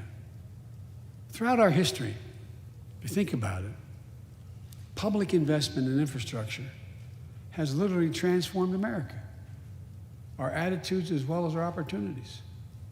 The Transcontinental Railroad, the interstate highways, united 2 oceans and brought a totally new age of progress to the United States of America. Universal public schools and college aid opened wide the doors of opportunity. Scientific breakthroughs took us to the moon. Now we're on Mars, discovering vaccines, gave us the internet, and so much more. These are investments we made together as one country, and investments that only the government was in a position to make. Time and again, they propel us into the future. That's why I proposed the American Jobs Plan, a once-in-a-generation investment in America itself. This is the largest jobs plan since World War II. It creates jobs to upgrade our transportation infrastructure. Jobs, modernizing our roads, bridges, highways. Jobs, building ports and airports, rail corridors, transit lines. It's clean water. And today, up to 10 million homes in America and more than 400,000 schools and child care centers have pipes with lead in them, including drinking water. A clear and present danger to our children's health. American Jobs Plan creates jobs replacing 100% of the nation's lead pipes and service lines, so every American can drink clean water. Still dealing with lead pipes, can you imagine? And in the process, will create thousands and thousands of good-paying jobs. It creates jobs connecting every American with high-speed internet, including 35% of the rural America that still doesn't have it. It's going to help our kids and our businesses succeed in the 21st century economy. And I'm asking the Vice President to lead this effort, if she would, because I know it'll get done. She's going to do it, guys. She said yes. Building a modern power grid. Our grids are vulnerable to storms, hacks, catastrophic failures with tragic results, as we saw in Texas and elsewhere during the winter storms. The American Jobs Plan will create jobs that lay thousands of miles of transmission lines needed to build a resilient and fully clean grid. We can do that. Look, the American Jobs Plan will help millions of people get back to their jobs and back to their careers. 2 million women have dropped out of the workforce during this pandemic. 2 million. And too often because they couldn't get the care they needed to care for their child or care for an elderly parent who needs help. Joe Manchin's bored and reading. 800,000 families. It's like reading a book. Are on the Medicare waiting list right now. Bizarre. To get home care for their aging parent or loved one with disability. If you think it's not important, check out in your own district, Democrat or Republican. Democrat or Republican voters. Their great concern, almost as much as their children, is taking care of an elderly loved one who can't be left alone. Medicaid contemplated it, but this plan is going to help those families and create jobs for our caregivers with better wages and better benefits, continuing a cycle of growth. For too long, we've failed to use the most important word when it comes to meeting the climate crisis: jobs. Jobs. Jobs.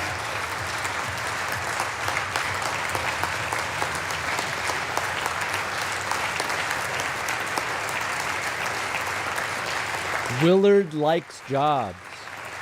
For me, when I think climate change, I think jobs.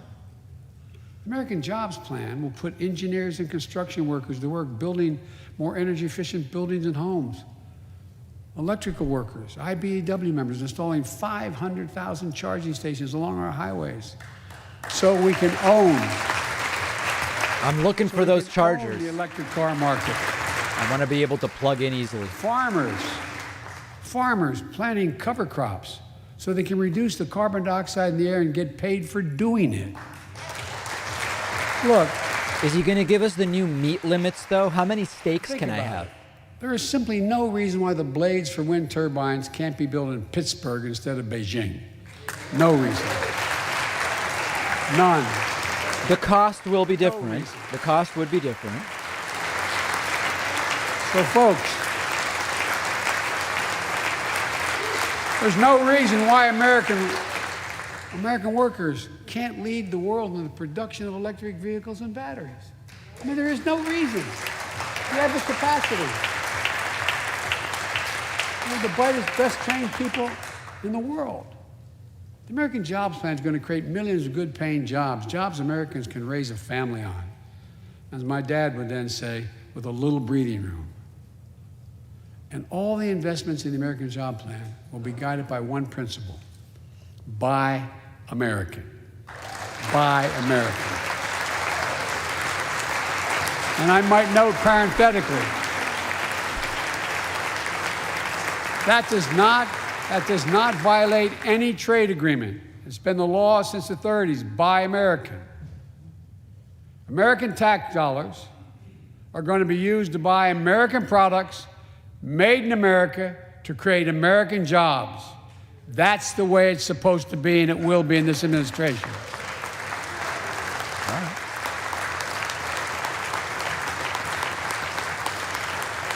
And I made it clear to all my cabinet people, and strenuously limited. It will be American products. Now, I know some of you at home are wondering whether these jobs are for you. So many of you, so many of the folks I grew up with, feel left behind, forgotten, in an economy that's so rapidly changing. It's frightening. I want to speak directly to you, because you think about it. That's what people are most worried about. Can I fit in? That was weird. Independent experts estimate the American Jobs Plan will add millions of jobs and trillions of dollars to economic growth in the years to come. It is a 8-year program. These are good-paying jobs that can't be outsourced. Nearly 90% of the infrastructure jobs created in the American Jobs Plan do not require a college degree. 75% don't require an associate's degree. The American Jobs Plan is a blue-collar blueprint to build America. That's what it is. Republicans don't even like that. They don't like anything. And it recognizes something I've always said in this chamber and the other. Good guys and women on Wall Street, but Wall Street didn't build this country. The middle class built the country, and unions built the middle class.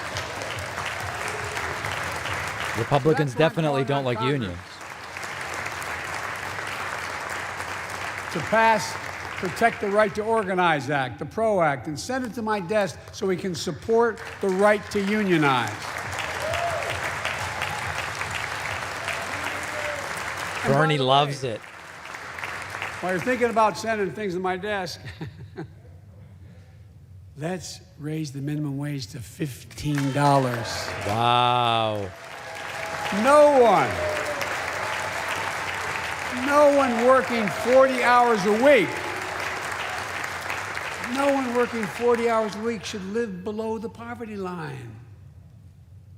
We need to ensure greater equity and opportunity for women. And while we're doing this, let's get the Paycheck Fairness Act to my desk as well. Equal pay. Wow. We spent much too long. Where is the bill? If you wonder whether it's too long, look behind me.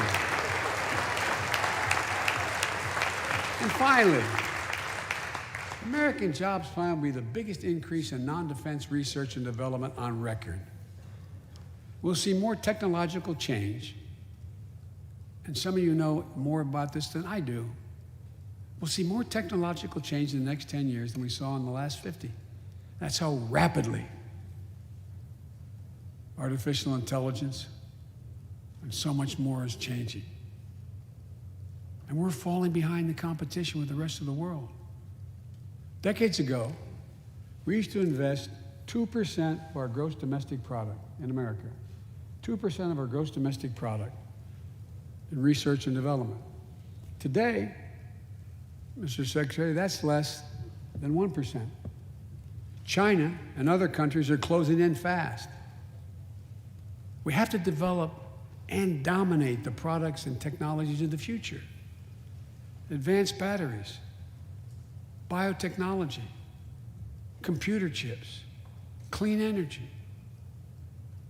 The Secretary of Defense can tell you, and those of you who work in national security issues know, the Defense Department has an agency called DARPA, the Defense Advanced Research Project Agency.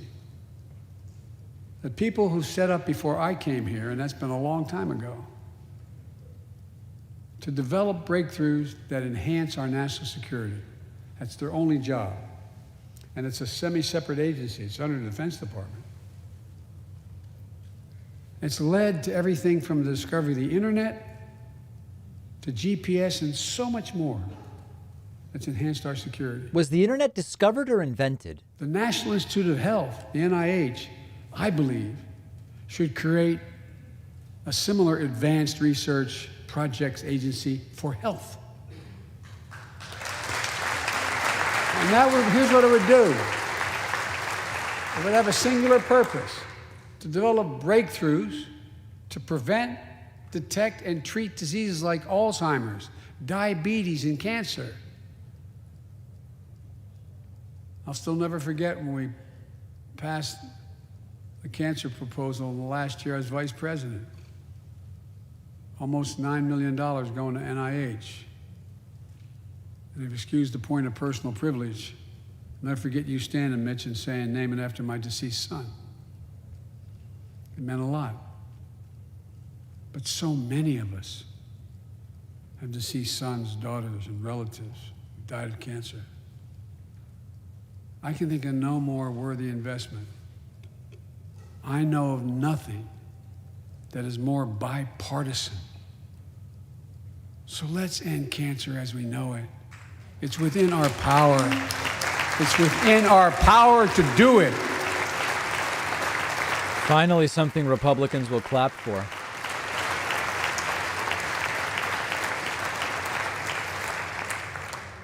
Investments in jobs and infrastructure like the ones we're talking about have often had bipartisan support in the past. Vice President Harris and I met regularly in the Oval Office with Democrats and Republicans and discussed the jobs plan. And I applaud a group of Republican senators who just put forward their own proposal. So let's get to work. I wanted to lay out before the Congress my plan before we got into the deep discussions. I'd like to meet with those who have ideas that are different, they think are better. I welcome those ideas. But the rest of the world is not waiting for us. I just want to be clear. From my perspective, doing nothing is not an option. There's a Trumpist sending endless paid super chats to me on YouTube. It's weird. I think they spent $50 so far. We can't be so busy competing with one another that we forget the competition that we have with the rest of the world to win the 21st century. Secretary Blinken can tell you, I spent a lot of time with President Xi. Traveled over 17,000 miles with him. Spent, they tell me, over 24 hours in private discussions with him. When he called to congratulate him, we had a 2-hour discussion. He's deadly earnest about becoming the most significant, consequential nation in the world. He and others, autocrats, think that democracy can't compete in the 21st century with autocracies because it takes too long to get consensus. To win that competition for the future, in my view, we also need to make a once-in-a-generation investment in our families and our children. That's why I've introduced the American Families Plan tonight, which addresses 4 of the biggest challenges facing American families and in turn America. This is the package. First is access to good education. When this nation made 12 years of public education universal in the last century, it made us the best educated, best prepared nation in the world. It's, I believe, the overwhelming reason that propelled us to where we got in the 20th century. But the world's caught up or catching up. They're not waiting. I would say parenthetically, if we were sitting down, we set a bipartisan committee together and said, okay, we're going to decide what we do in terms of government providing for free education. I wonder whether we'd think, as we did in the 20th century, that 12 years is enough in the 21st century. I doubt it. 12 years is no longer enough today. to compete with the rest of the world in the 21st century. That's why my American Families Plan guarantees 4 additional years of public education for every person in America, starting as early as we can. The great universities in this country have conducted studies of the last 10 years.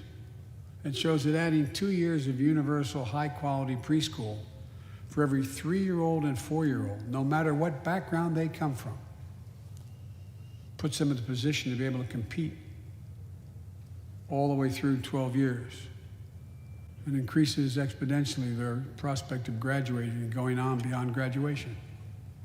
The research shows when a young child goes to school, not daycare, they're far more likely to graduate from high school and go to college or something after high school. When you add 2 years of free community college on top of that, you begin to change the dynamic. We can do that.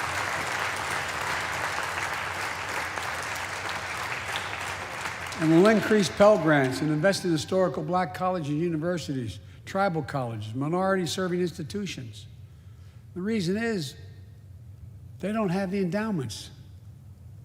But their students are just as capable of learning about cybersecurity, just as capable of learning about metallurgy, all the things that are going on that provide those jobs of the future. Alchemy. Jill is a community college professor who teaches today as First Lady. She's long said,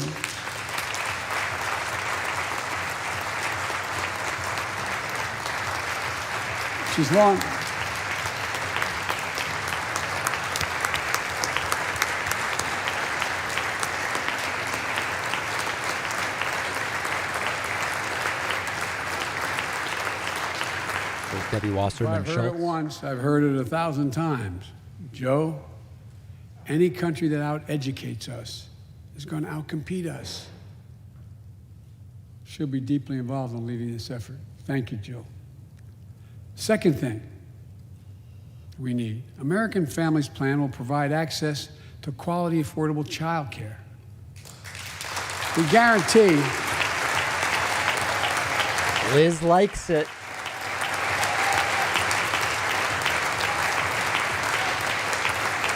Please. When I'm proposing the legislation, we guarantee that low and middle income families will pay no more than 7% of their income for high quality care for children up to the age of 5.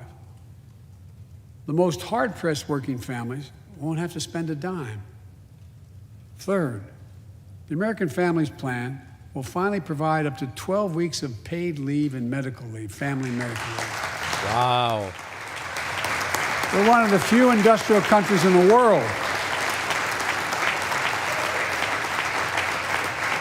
No one should have to choose between a job and a paycheck or taking care of themselves and their loved ones or parent or spouse or child.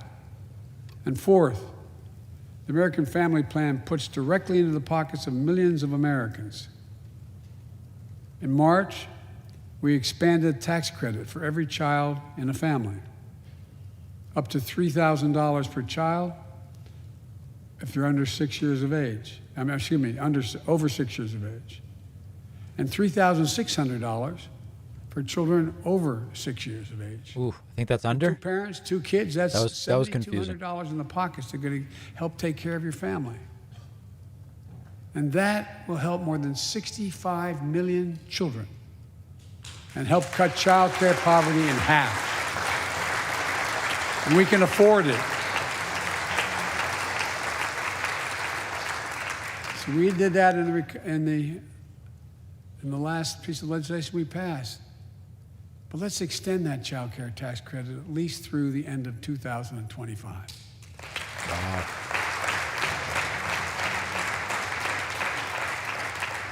The American Rescue Plan lowered health care premiums for 9 million Americans who buy their coverage under the Affordable Care Act. I know that's really popular this side of the aisle. But let's make that provision permanent so their premiums don't go back up.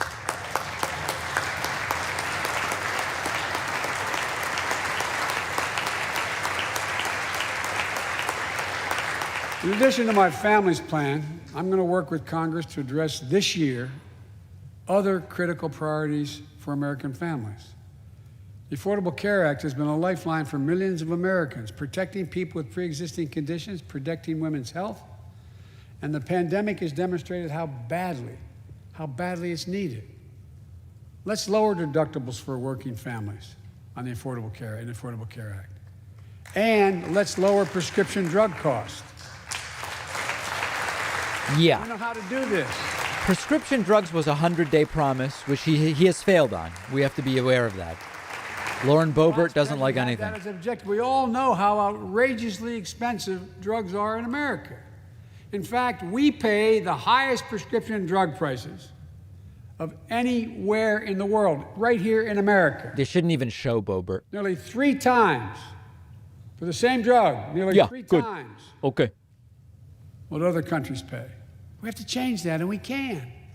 Let's do what we talked about for all the years I was down here in this body, in Congress.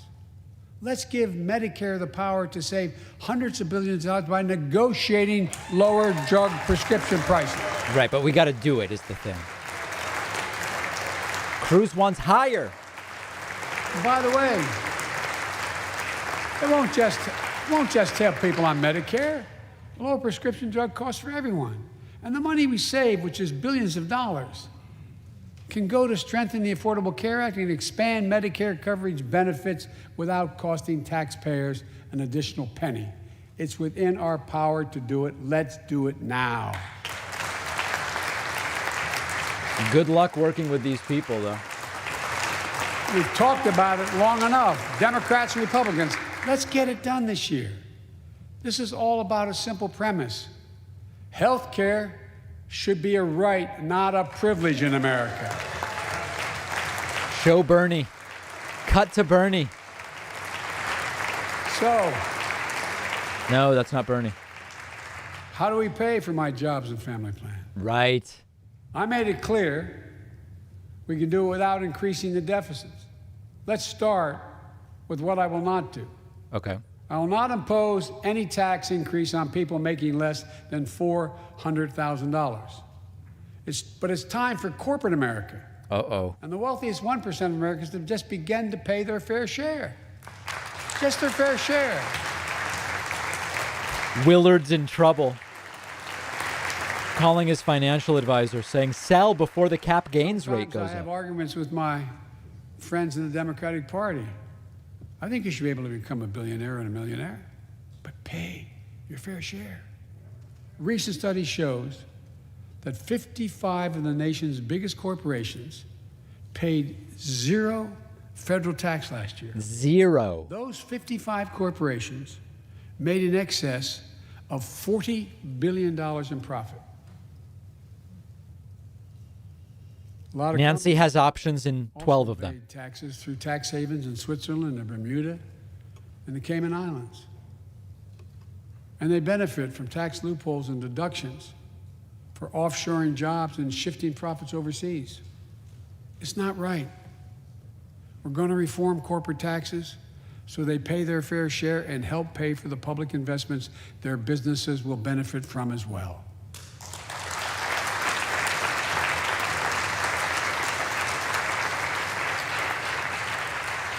McConnell We're going to reward not moving. Work, not just wealth. We take the top tax bracket for the wealthiest 1% of Americans, those making over $400,000 or more, back up to where it was when George W. Bush was president. Whoa, 39%? 39.6%. Wow. That's where it was when George W. was president. That's crazy. We're going to get rid of the loopholes, allow Americans to make more than $1 million a year and pay a lower tax rate on their capital gains than Americans who receive a paycheck. I don't know how much money that will generate. 1% of all Americans by that action. 0.3%. Because a lot of them will just wait to sell. The IRS is going to crack down on millionaires and billionaires who cheat on their taxes. That's good. It's estimated to be billions of dollars by think tanks that are left, right, and center. I'm not looking to punish anybody.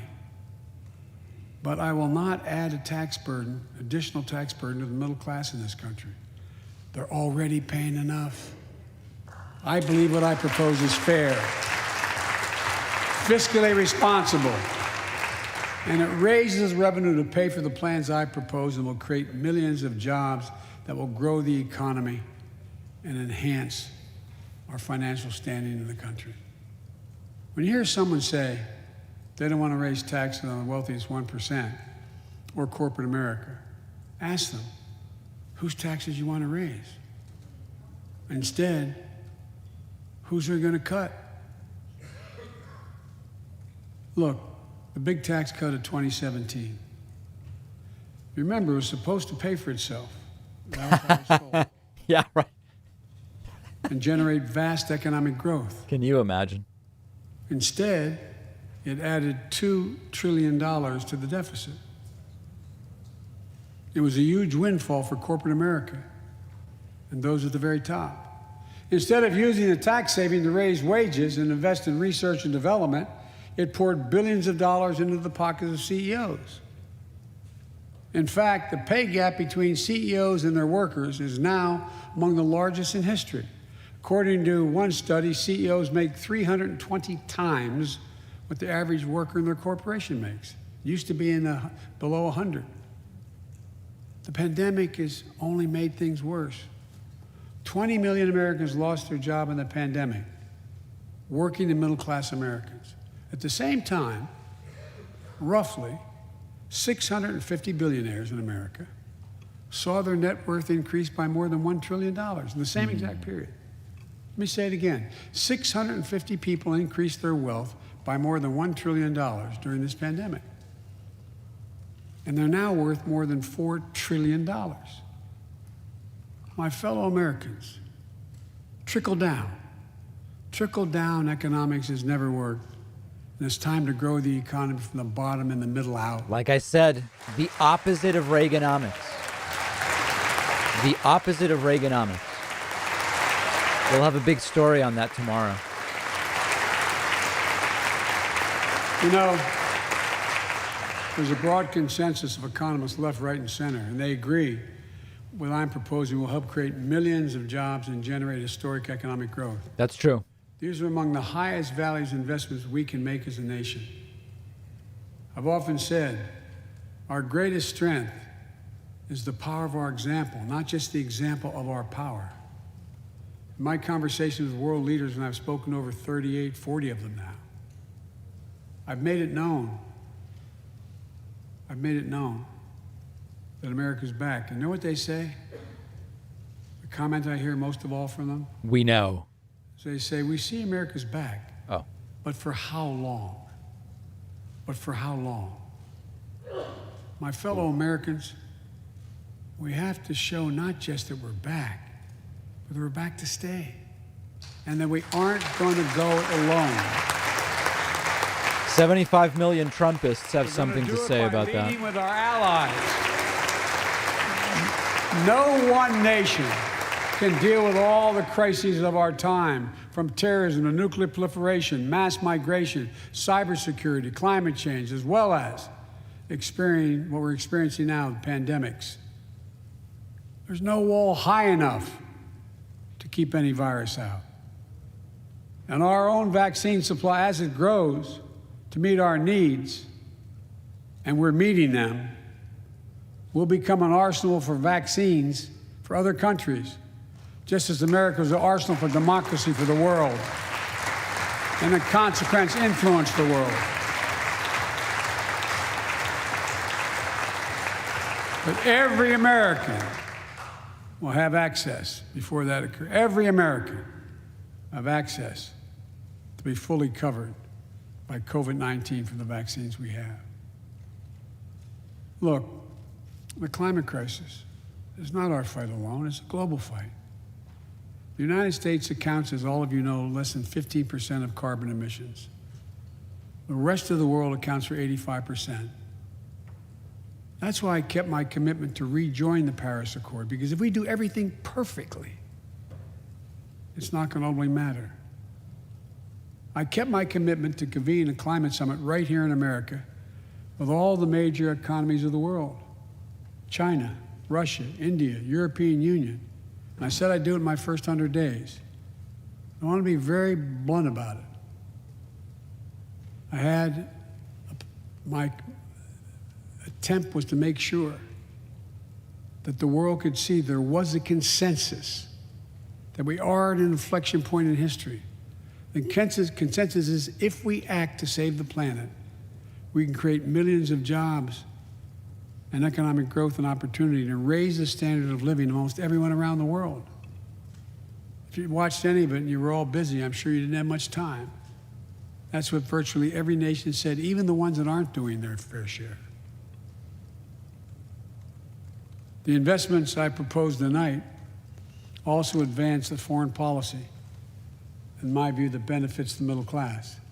That means making sure every nation plays by the same rules in the global economy, including China. In my discussion with President Xi, I told him, we welcome the competition. We're not looking for conflict. But I made absolutely clear that we will defend America's interest across the board. America will stand up to unfair trade practices that undercut American workers and American industries, like subsidies from state to state-owned operations and enterprises, and the theft of American technology and intellectual property. I also told President Xi that we'll maintain a strong military presence in the Indo-Pacific, just as we do with NATO and Europe, not to start a conflict, but to prevent one. There are Republicans convinced Biden is going to war with China. I don't see it. I just don't see it. I told them what I've said to many world leaders, that America will not back away from our commitments, our commitment to human rights and fundamental freedoms, and to our alliances. And I pointed out to him, no responsible American president could remain silent when basic human rights are being so blatantly violated. An American president has to represent the essence of what our country stands for. America is an idea, the most unique idea in history. We are created, all of us, equal. It's who we are. And we cannot walk away from that principle and, in fact, say we're dealing with the American idea. With regard to Russia, I know it concerns some of you, but I made very clear to Putin that we're not going to seek escalation, but their actions will have consequences. They turn out to be true, and they turned out to be true. Mm-hmm. So I responded directly and proportionally to Russia's interference in our elections and the cyber attacks on our government and our business. They did both of these things, and I told them we would respond, and we have. But we can also cooperate when it's our mutual interest. We did it when we extended the New START Treaty on nuclear arms, and we're working to do it on climate change. But he understands we will respond. On Iran and North Korea, nuclear programs that present serious threats to American security and the security of the world. We're going to be working closely with our allies to address the threats posed by both of these countries through diplomacy as well as stern deterrence. And American leadership means ending the forever war in Afghanistan. We have... Wait, now Republicans don't clap for that? They clapped for it when Trump was going to do it. Without hyperbole, the greatest fighting force in the history of the world. I'm the first president in 40 years and knows what it means to have a son serving in a war zone. Today, we have service members serving in the same war zone as their parents did. We have service members in Afghanistan who are not yet born on 9/11.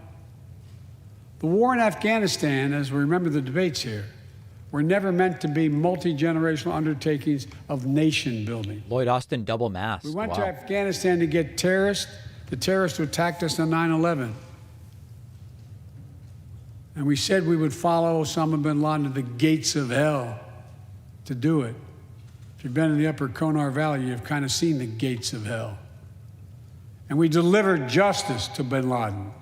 We degraded the terrorist threat of al-Qaeda in Afghanistan. And after 20 years of valiant valor, and sacrifice. It's time to bring those troops home. It's over. We're getting out. Look,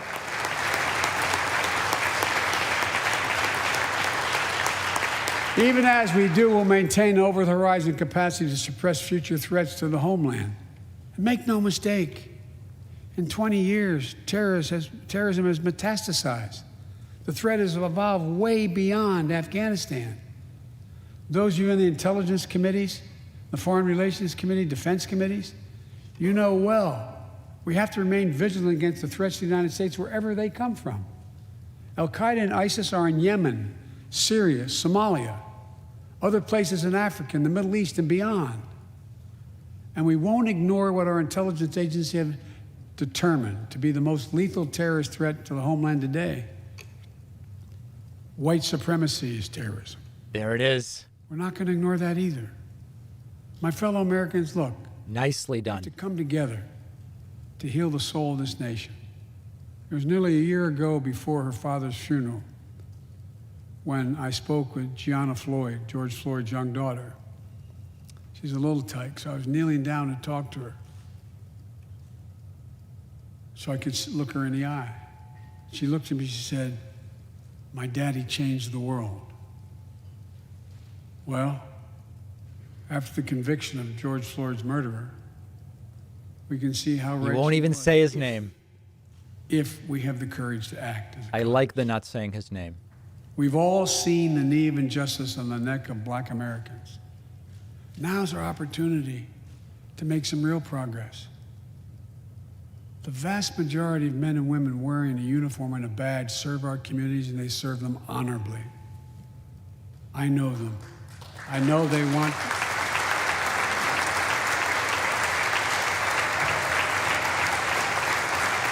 Standing ovation for police. Now Republicans clap. Okay. There's Jim Jordan. We want to help meet this moment as well. My fellow Americans, we have to come together to rebuild trust between law enforcement and the people they serve, to root out systemic racism in our criminal justice system, and to enact police reform in George Floyd's name that passed the House already. I know Republicans have their own ideas and are engaged in a very productive discussions with Democrats in the Senate.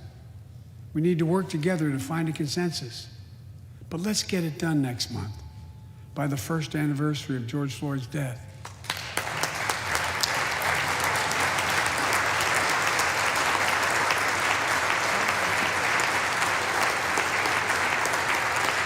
The country supports this reform, and Congress should act. We have a giant opportunity to bend the arc of the moral universe toward justice, real justice. And with the plans outlined tonight, we have a real chance to root out systemic racism that plagues America and American lives in other ways. A chance to deliver real equity, good jobs, good schools, affordable housing, clean air, clean water, being able to generate wealth and pass it down through generations because you have access to purchase a house. Real opportunities in the lives of more Americans, Black, white, Latino, Asian Americans, Native Americans. Look, I also want to thank the United States Senate for voting 94-1 to pass the COVID-19 Hate Crimes Act to protect Asian American and Pacific Islanders. Eleanor Holmes Norton, I believe, there. Decisively.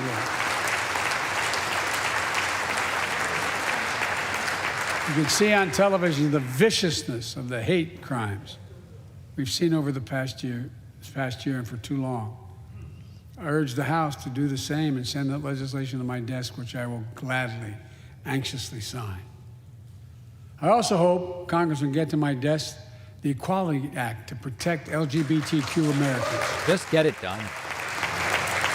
For all transgender Americans watching at home, especially young people, you're so brave. I want you to know your president has your back. Another thing, let's authorize the Violence Against Women Act, which has been law for 27 years.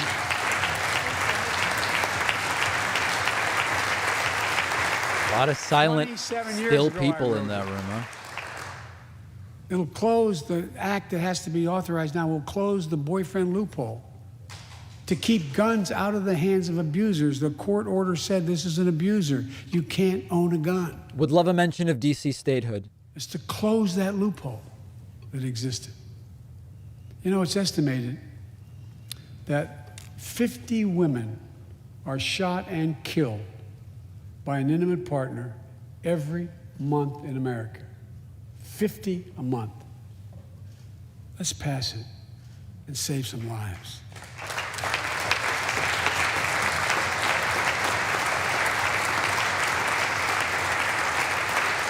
And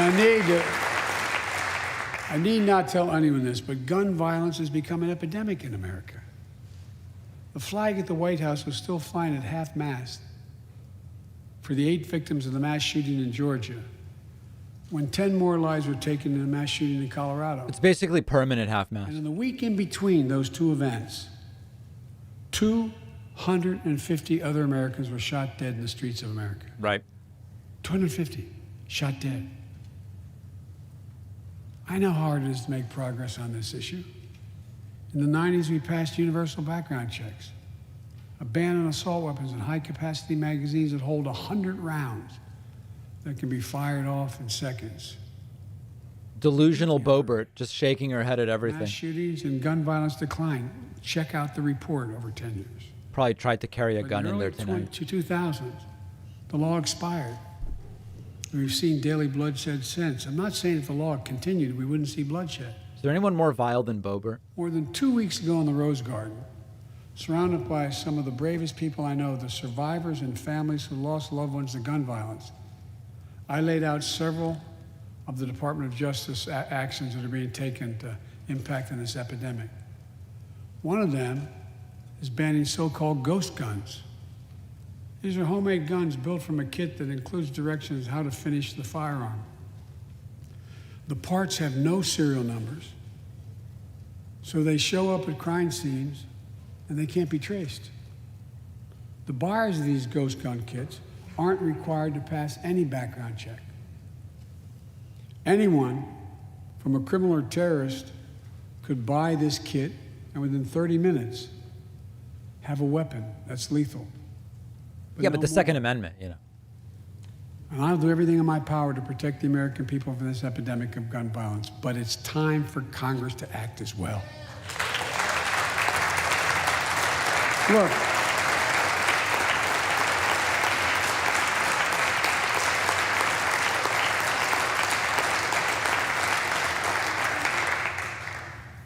I don't want to become confrontational, but we need more Senate Republicans to join the overwhelming majority of Democratic colleagues and close the loopholes required in background check purchases of guns. Come on, you Republican we need clowns. A ban on assault weapons and high-capacity magazines. Join them.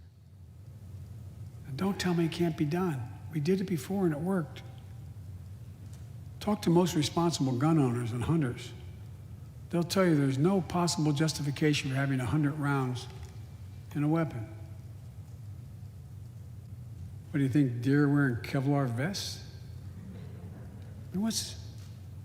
They'll tell you that there are too many people today who are able to buy a gun, but shouldn't be able to buy a gun. These kinds of reasonable reforms have overwhelming support from the American people, including many gun owners. The country supports reform, and Congress should act. This shouldn't be a red or blue issue. And no amendment to the Constitution is absolute. You can't yell fire in a crowded theater. They are going to go nuts with that. At the beginning, there were certain guns, weapons, that could not be owned by Americans. Certain people could not own those weapons ever. We're not changing the Constitution. We're being reasonable. I think this is not a Democrat or Republican issue. I think it's an American issue. And here's what else we can do. Immigration has always been essential to America. Let's end our exhausting war over immigration. For more than 30 years, politicians have talked about immigration reform, and we've done nothing about it. It's time to fix it. On day one of my presidency, I kept my commitment and sent a comprehensive immigration bill to the United States Congress. If you believe we need to secure the border, pass it because it has a lot of money for high-tech border security. If you believe in a pathway to citizenship, pass it. There's over 11 million undocumented folks, the vast majority of here overstaying visas. Pass it. We can actually, if you actually want to solve a problem, I've sent a bill to take a close look at it. We also have to get at the root problem of why people are fleeing, particularly to our southern border from Guatemala, Honduras, and El Salvador. The violence, the corruption, the gangs, the political instability, hunger, hurricanes, earthquakes, natural disasters. When I was president, when I was vice president, the president asked me to focus on providing help needed to address the root causes of migration. And it helped keep people in their own countries instead of being forced to leave.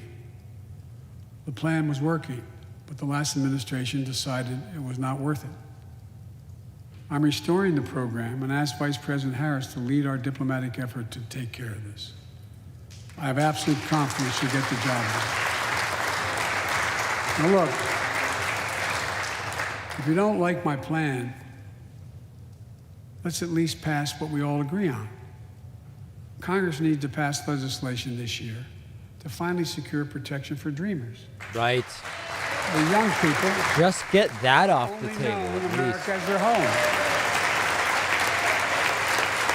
And permanent protection for immigrants who are here on temporary protective status. Ted Cruz was pretending to sleep. I missed that. Man-made and natural-made violence and disaster. As well as a pathway to citizenship for farm workers who put food on our tables. Look, immigrants have done so much for America during this pandemic and throughout our history. The country supports immigration reform. We should act. Let's argue over it. Let's debate it, but let's act. And if we truly want to restore the soul of America, we need to protect the sacred right to vote. Most people. Republicans don't want to do that. They almost lost. I mean, they did lose. More people voted in the last presidential election than any. They almost got blown out even more. In the middle of the worst pandemic ever. It should be celebrated. Instead, it's being attacked. Congress should pass H.R. 1 and the John Lewis Voting Rights Act and send it to my desk. Of course.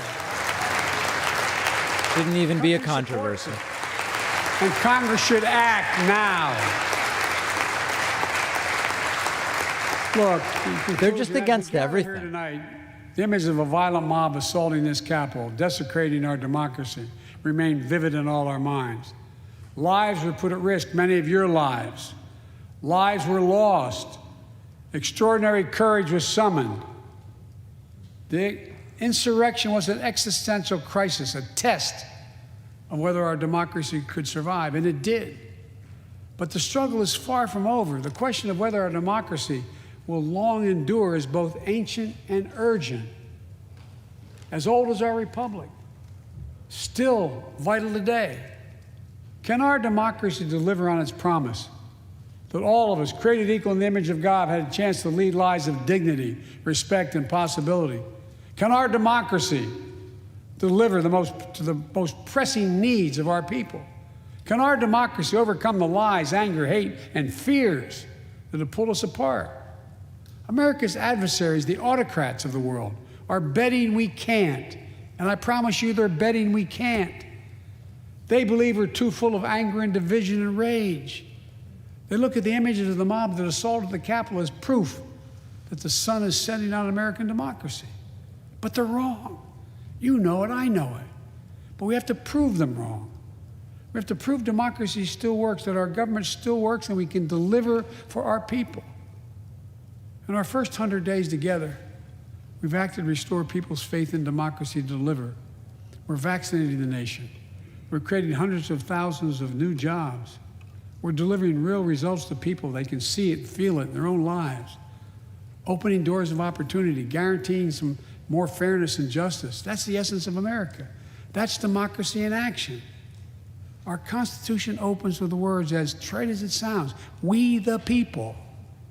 Well, it's time to remember that we, the people, are the government. You and I. Not some force in a distant capital. Not some powerful force that we have no control over. It's us. It's we, the people. In another era, when our democracy was tested, Franklin Roosevelt reminded us, in America, we do our part. We all do our part. That's all I'm asking. That we do our part, all of us. And if we do that, we will meet the center challenge of the age by proving that democracy is durable and strong. Autocrats will not win the future. We will. America will. And the future belongs to America. As I stand here tonight before you in a new and vital hour of life and democracy of our nation, and I can say with absolute confidence, I have never been more confident or optimistic about America. Not because I'm president, because of what's happening with the American people. We've stared into the abyss of insurrection and autocracy, pandemic and pain, and we, the people, did not flinch. At the very moment our adversaries were certain we'd pull apart and fail, we came together, we united. With light and hope, we summoned a new strength, new resolve to position us to win the competition of the 21st century. On our way to a union more perfect, more prosperous, and more just, as one people, one nation, and one America. Folks, as I told every world leader I've ever met with over the years, it's never, ever, ever been a good bet to bet against America, and it still isn't. We're the United States of America. There's not a single thing, nothing beyond our capacity. We can do whatever we set our minds to if we do it together. So let's begin to get together. God bless you all, and may God protect our troops. Thank you for your patience. There it is. A speech by President Joe Biden, the first before a joint session of the House and Senate. I can't remember a more policy-heavy speech in such a setting from a president in a very long time. It won't all happen. It won't all happen. But an important framework, a lot of good ideas put forward, and now comes the hard work of actually trying to get something done. But very, very interesting speech, thick with policy. There is Bernie Sanders, Maxine Waters, greeting Joe Biden. We are going to, I promised I would do it, and I'm going to. We are going to take some calls via Discord at davidpakman.com/Discord, so don't go anywhere unless you want to get away from the calls, which some people may want to do. I understand some people become irate. davidpakman.com/Discord. Get yourself into the waiting lobby if you want to talk to me as Joe Biden exits. If you are heading out, at least make sure you're following us on Twitch. We're at almost 82,000 followers there. In fact, just 7 more. Make sure you are subscribed on YouTube if you're leaving. We're close to 1.4 million. It's crazy what's going on. We see here Joe Biden greeting any number of different people.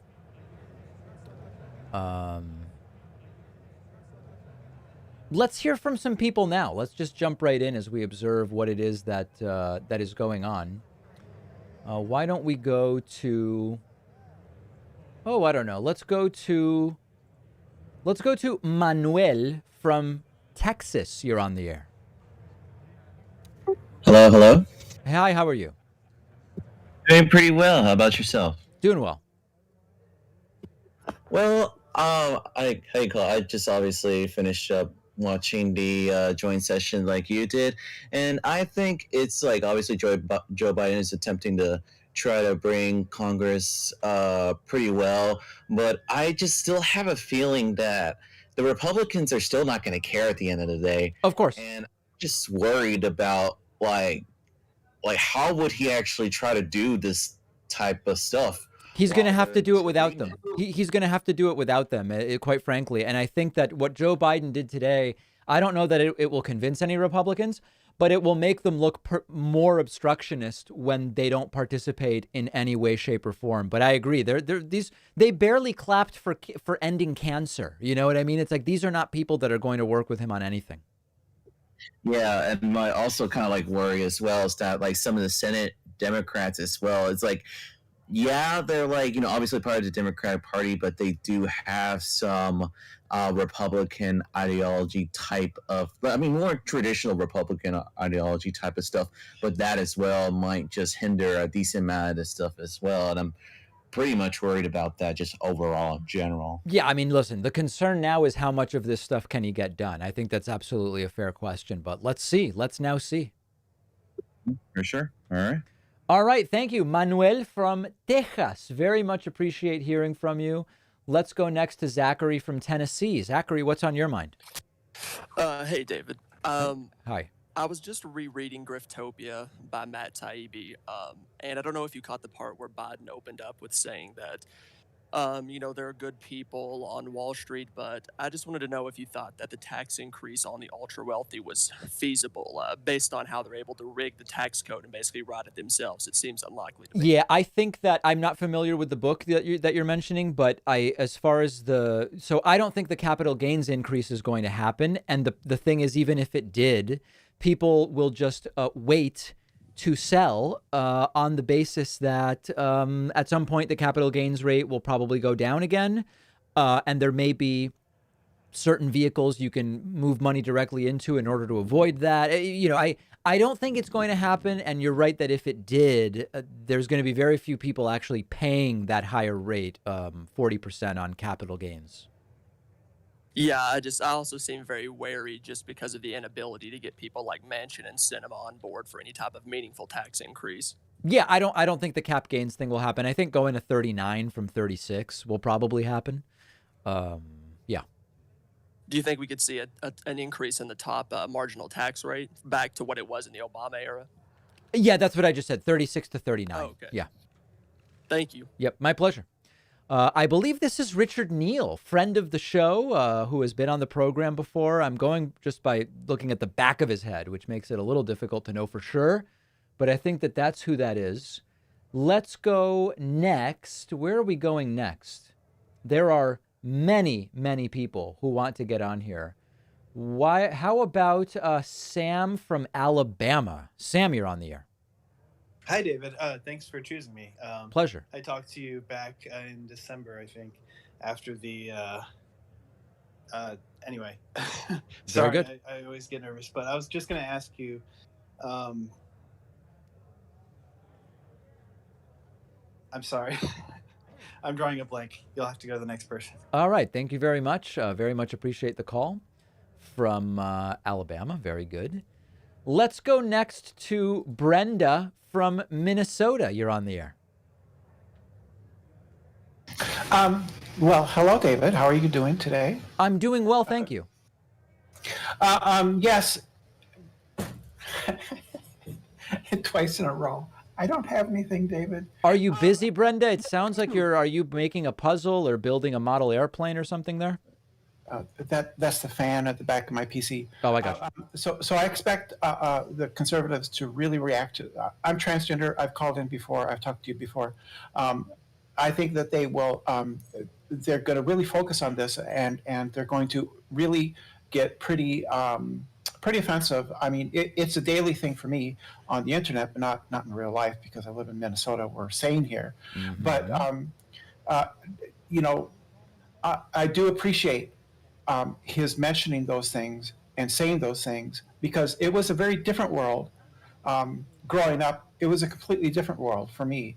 And it's I can't even imagine what it must be like being young and being trans today. Right. But I apologize for the fan at the back of my PC. My pleasure. What do you maybe look into a heat sink or something like that? I have nothing. I didn't get the thing from the government. I'm all drawn out of the back. I have nothing. I'm not well off. I see. No, hold on. What do you mean you didn't get you qualified but didn't get your stimulus? Yeah, I didn't get it. Have you tried to get it? Because there's recourse. You can call in and get it. Well, I have somebody I can talk to that can help me. I mean, they targeted. So I had problems during the Trump administration because they wouldn't pay my bills at the hospital because I used my legal name, which is feminine, but they claimed that was not real, and therefore during the Trump administration they claimed that they refused to pay Medicare any of my hospital bills, and that was just for checkups and things like that. They wouldn't pay for it. So I'm sort of like not very hopeful of bureaucracies and the government. Listen, I mean, this is a whole thing which exceeds our ability to look at each piece. But listen, if you haven't gotten the money and you qualify for the money, just Google what to do if you haven't received your stimulus check. There's a number to call. Anybody can do this and you will get your money. I would not, if you qualify, just not get it. Just call the number and get it. I'm skeptical because, I believe, I'm sorry, I just am. Okay. My history with the government just isn't positive. Yeah, I got you. Okay. Brenda, call the number, get the money. I think it's a good idea. Thank you so much. I appreciate the call. Yeah, I know people who just they've posted on Facebook 20 times, I never got the money, but they never called the number and said it. I qualify and didn't get it. And if everybody I know who has gets the money very quickly. Let's go to Jesse from LA. Jesse from LA, you're on the air. Jesse from LA, you're on the air. Hello? Jesse, you're on the air. Oh, I don't understand how the parties are split. Okay. From far, how can I explain this? Is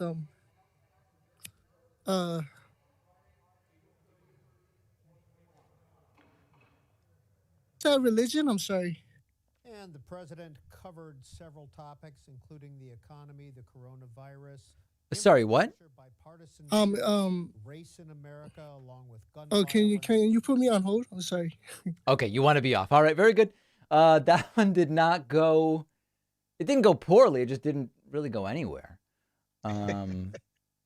Let's see. Hold on. Is someone on the air right now? I feel like I haven't put anyone on, but somebody seems to be on. Hello? That's weird. Could have sworn I just heard someone. Let's go to William from Texas. Let's try that.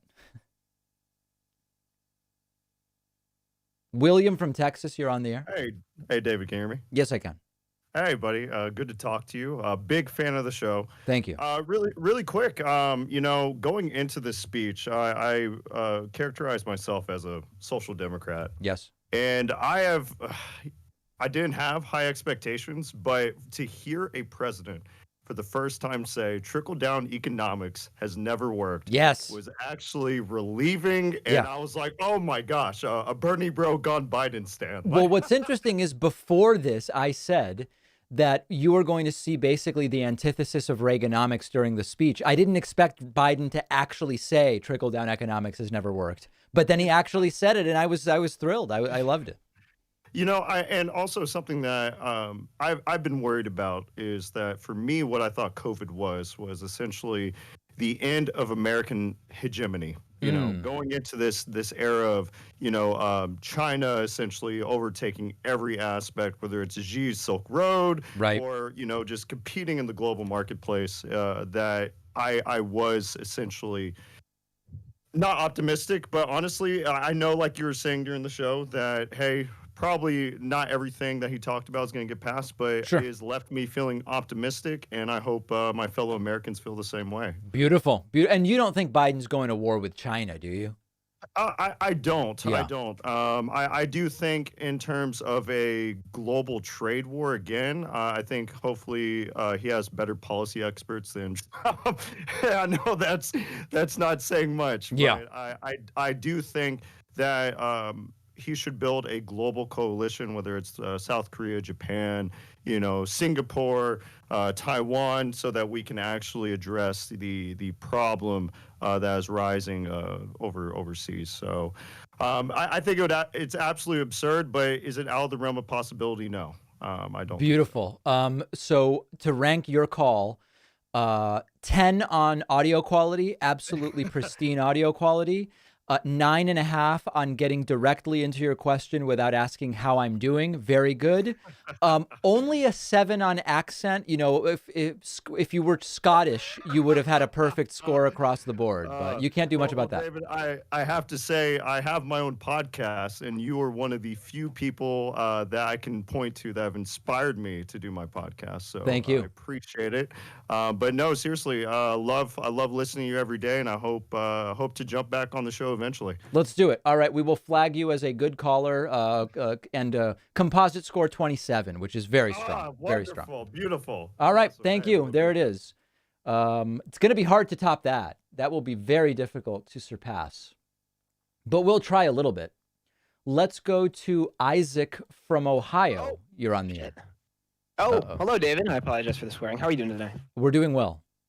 Awesome. I was just following your coverage of the joint session, and I had something to say, and then something to ask you. I don't know if you happen to follow Marjorie Taylor Greene on Twitter. I do myself, just because of the free entertainment. But she, it's truly incredible to me, David, how great a display of cognitive dissonance there is between people who worship those outside of their class interests, and she was just going on a rant on Twitter, and I know a lot of people who eat all that up, which kind of leads me into my question for you. Yes. I kind of reawakened politically a year ago, and it was George Floyd's killing was my radicalizing moment, because I watched how the right responded, and nothing, all the consistency that I was led to believe from my family and those around me who are older just completely fell apart. And I'm wondering, David, if you think there is a point in someone's life where they abandon all once held principle and turn into a reactionary, because it seems like it's very, very generationally driven. Yeah, I am not so sure about that. But there's a lot there. It's a very meaty topic, and I would need to devote a little more thought to it. But I appreciate you for presenting it so eloquently. Oh, my pleasure, David. Thank you so much for having me on. All right, thank you. We are not covering the rebuttal, guys. It's just, it's all socialists, and we can't afford anything. I'd rather talk to you guys. If you are dead set on listening to the rebuttal speech, it's certainly available elsewhere. We'll have the video up on screen, but it's just not a good use of my time. I want to hear from you guys. Why don't we go to Dennis from Newark? I don't know. I've never met anyone who lives in Newark. I know the airport, I've flown in and out of it dozens of times, but you live in Newark. Hi, David. No, actually, I don't live in Newark. That's just to keep me more anonymous. Oh, okay. Well, the reason I would pick a different place, because nobody I've ever met lives in Newark, so it became a topic of conversation. That's great. I'm familiar with Newark, but I don't live there. Okay. But anyway, I just wanted to ask you, in terms of the step in the right direction. Yeah. So my ideology is social democracy is a start. Okay. Defunding the police is a start. It's not going to happen. Right. But that's still ideological. It's politically, maybe I'm a little more flexible. But do you think that ideally, with climate change and all of our problems, Biden would do his job in trying to mitigate the disasters of these issues, of these crises, and not only with the obstructionism of Mitch McConnell and the Republican Senate, but also with Joe Manchin, how he's wielding an enormous amount of power. Is it going to be possible to get much of this work done? I believe it will. I think that it may come down to budget reconciliation, but I think that, by the way, are you swatting flies there? No, I'm not. I'm just speaking with my headphones on. Oh, okay. All right. I think that it will take budget reconciliation, but I do believe that Joe Biden is going to get at least one or two of these big three things done. I don't think Republicans are coming along with him, but I do think so. Okay. There's not going to be any defunding of the police. I mean, Biden doesn't support it. And almost no Democrats do. So that's definitely not going to happen, but they're not even going to try. That's fair. Yeah. Thank you. All right. Very good. And to clarify, I'm not part of the defund movement. I'm part of the reform movement, and people can check out my many video clips about that. Let's go to Kim from McDonough. Where is it? McDonough, what state is that?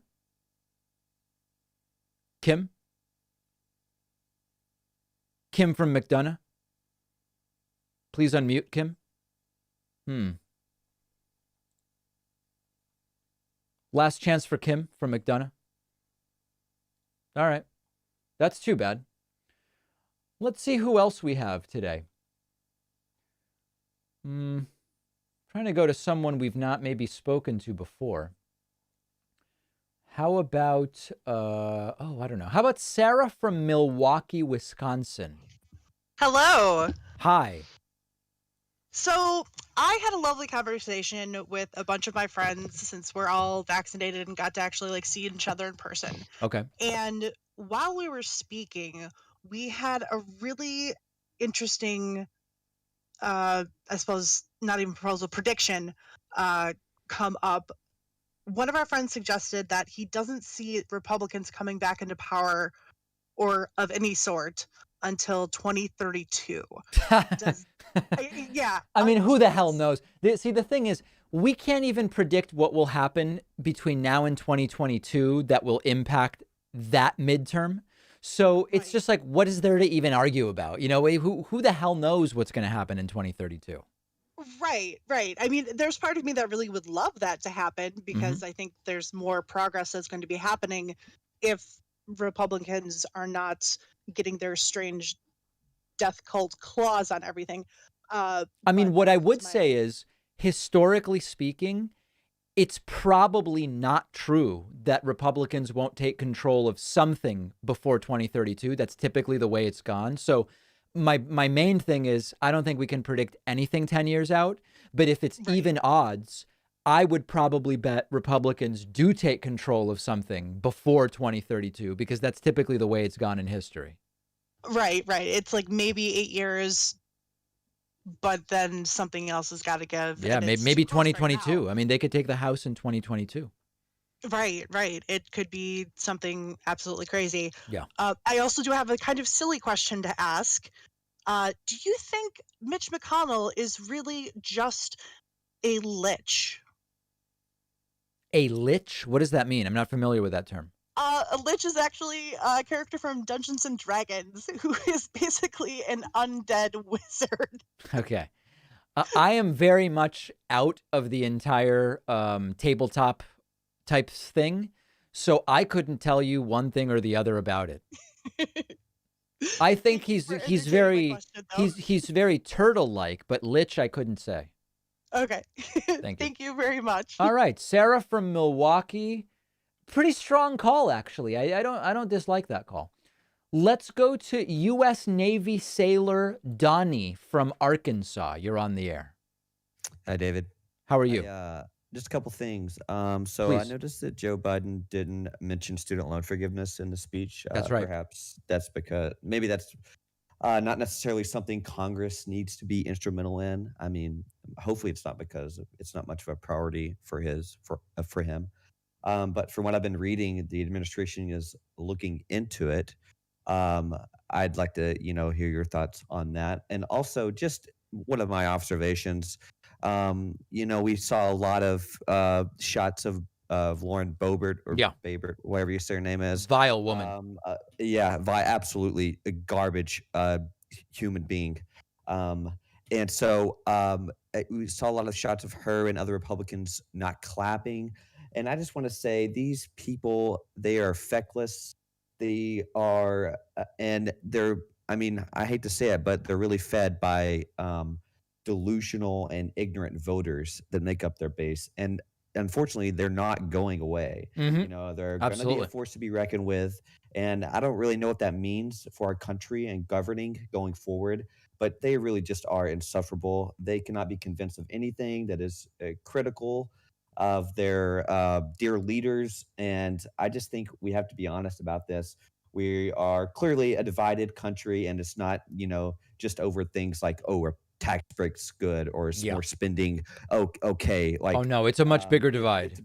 it's about, in most instances, basic knowledge, right and wrong, moral and immoral, you know, sanity and insanity, really. Yeah, But nothing that's to all I add got. to that on student loans. Quite frankly, I think Biden didn't mention it because it's just not a big priority for him. It doesn't mean the things he's working on are bad.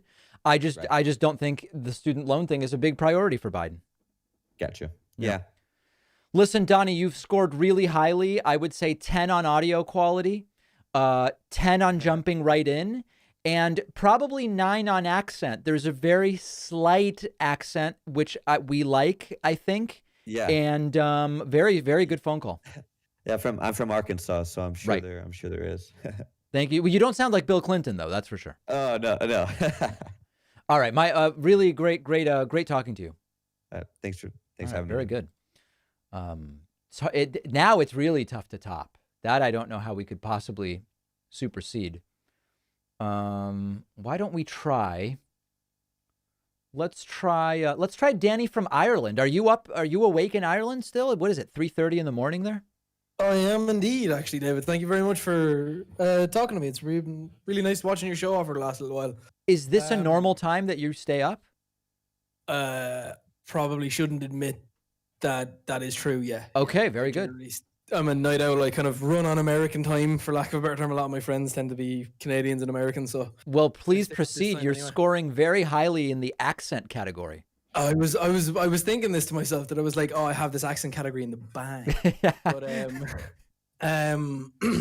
no, the thing that I wanted to talk about was very similar to the last question, was actually the student loan forgiveness. Yeah. Like if the Democrats were to go about something like this in the current climate that they're doing, Mm-hmm. and with Schumer talking about legalizing marijuana or bringing marijuana down to a Schedule II drug, Sure.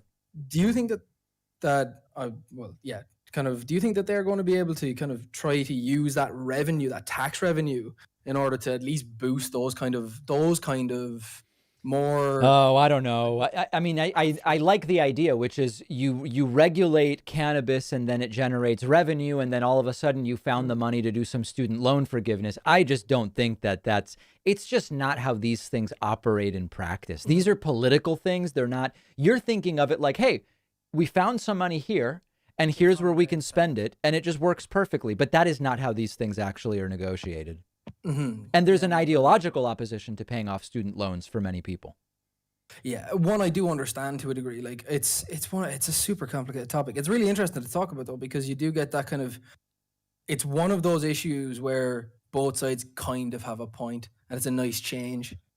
It's a nice change. It's like there's a little bit, you have a little bit on both sides where you can kind of go, oh. Well, I mean, I think the valid point from people against the student loan thing is, explain why we should pay off all student loans for everyone. Like, I'm not there. You know, I think we need some forgiveness as a baseline, and then we do more based on particular situations. But I've not heard a good convincing argument why it's just everybody gets all their loans paid off. That I'm not there.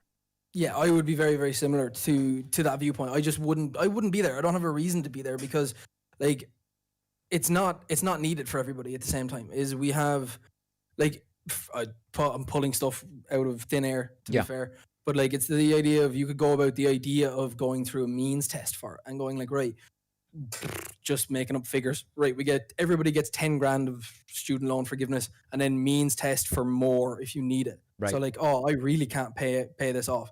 Okay, I've this and this are all accounting for the reasons why I can't pay for it. I have good, clear reasons for this. I need more help. Perfect. Yes. We'll help you out more. But it's like, Gates. It's It like, yeah, also guys, doesn't deal with the cost of college issue, which is sort of like how we even got into this mess to some degree. It's student loan forgiveness is kind of like it's putting a band-aid on a bullet wound instead of stitching it up. Like, Listen, question for you: what is the highest tax rate in Ireland? The income tax rate? The highest tax rate in Ireland is under 40%, I think. Or Under no, 40. No, it's over 150,000 euro a year. It gets to 60 something percent. Really? Wow. Yeah. So the way Strong that we do rate. Wow. Yeah, so the way we do tax in Ireland, I don't know how it is in different countries. I actually never really looked it up. Yeah. I'm only 23, so I'm barely figuring this stuff out for myself. Beautiful. But so here, for example, you're not taxed on any income underneath 20,000 euro. Okay. And then between 20 and 35,000, you're taxed. I think it's 15% or 20% or something like that. And then there's those tax brackets where we'll go up and tax you within that tax bracket, if you know what I mean. So your whole income doesn't get taxed on your. It's a marginal rate. Yeah. Just like in the U.S. Yeah. Perfect. Okay, interesting. 60. We'll look into that. And then when we've had a couple callers from Scotland explain that sodas are referred to sometimes as Coke gingers or as fizzy drinks. What do you refer to the category soda in which there is 7-Up, Fanta, Coke, Pepsi, etc.? What is the category of drinks called? I've never thought about that. Usually, genuinely, that's such a weird on-the-spot question. I'm so sorry. So let's see if we can maybe back it up. Is the term soda the one you would use? No, right? No. And is it pop? I would. My grandmother would say pop. My grandmother was 92 and she passed like 10 years ago. Okay. So like old people, a lot of older people would say pop. But now it's just fizzy drinks. Fizzy drinks. Okay, that's fine. It's just a drink. Yep. That's interesting. And are you guys big on SodaStream in Ireland, where you carbonate your own seltzer at home? No, but I had one of my friends show me that when I was about 13, and he blew my goddamn mind. Really? I had no idea this technology even existed. And it was like, Danny, you can make your own carbonated stuff. I was like, what? And I spent about 3 hours figuring out how it worked, and just like that sent me down a rabbit hole. Really, really interesting. But no, it's very unpopular here. It's something you could probably give most people a what? Is that a real thing? Technology moment. Well, I mean, but people, it's being carbonated somewhere. You just the shocking part is it happening at home, I guess you're saying. It happening at home, yeah. It's that's far too much for us. That's witchcraft at our level. Like this is compelling. It's like we go from we understand computers, we understand everything about loads of stuff about computers and loads of stuff about the soil. But everything in between we haven't. Soil. You understand soil in Ireland? Yeah, we're farmers through and through, man. Oh, okay. Farmers through and through. Interesting. Yeah, like we'll sell mysticism. Like we're great for this kind of stuff, especially with Americans in general. Like it's the whole thing of because so many of our people just left. It's just what we do is we will just leave Ireland. It's like Ireland's great because they'll set you up, they'll teach you whatever you want to know, and then they'll send you somewhere else to make money. Huh? Is there any kind of a unique or niche potato that maybe most people haven't heard of that you have tried that you like? Golden roosters are pretty fun. Is that is that different than a Yukon Gold? I will tell you right now. 1 second. Golden rooster. That is interesting. Rooster. Yukon Gold potatoes. There we go. Variety of second generation seed. Are you going to be free skinned, yellow, tingy flesh? Yeah, they would be kind of similar. Oh, okay. From what I'm largely tasty potatoes. Yeah, so they look basically the same, but they don't cook the same. You know the way that like these would be kind of a waxier potato inside? They wouldn't be as fluffy. Wow. Yeah, ours would be a bit waxier. Are you a doctor of potato?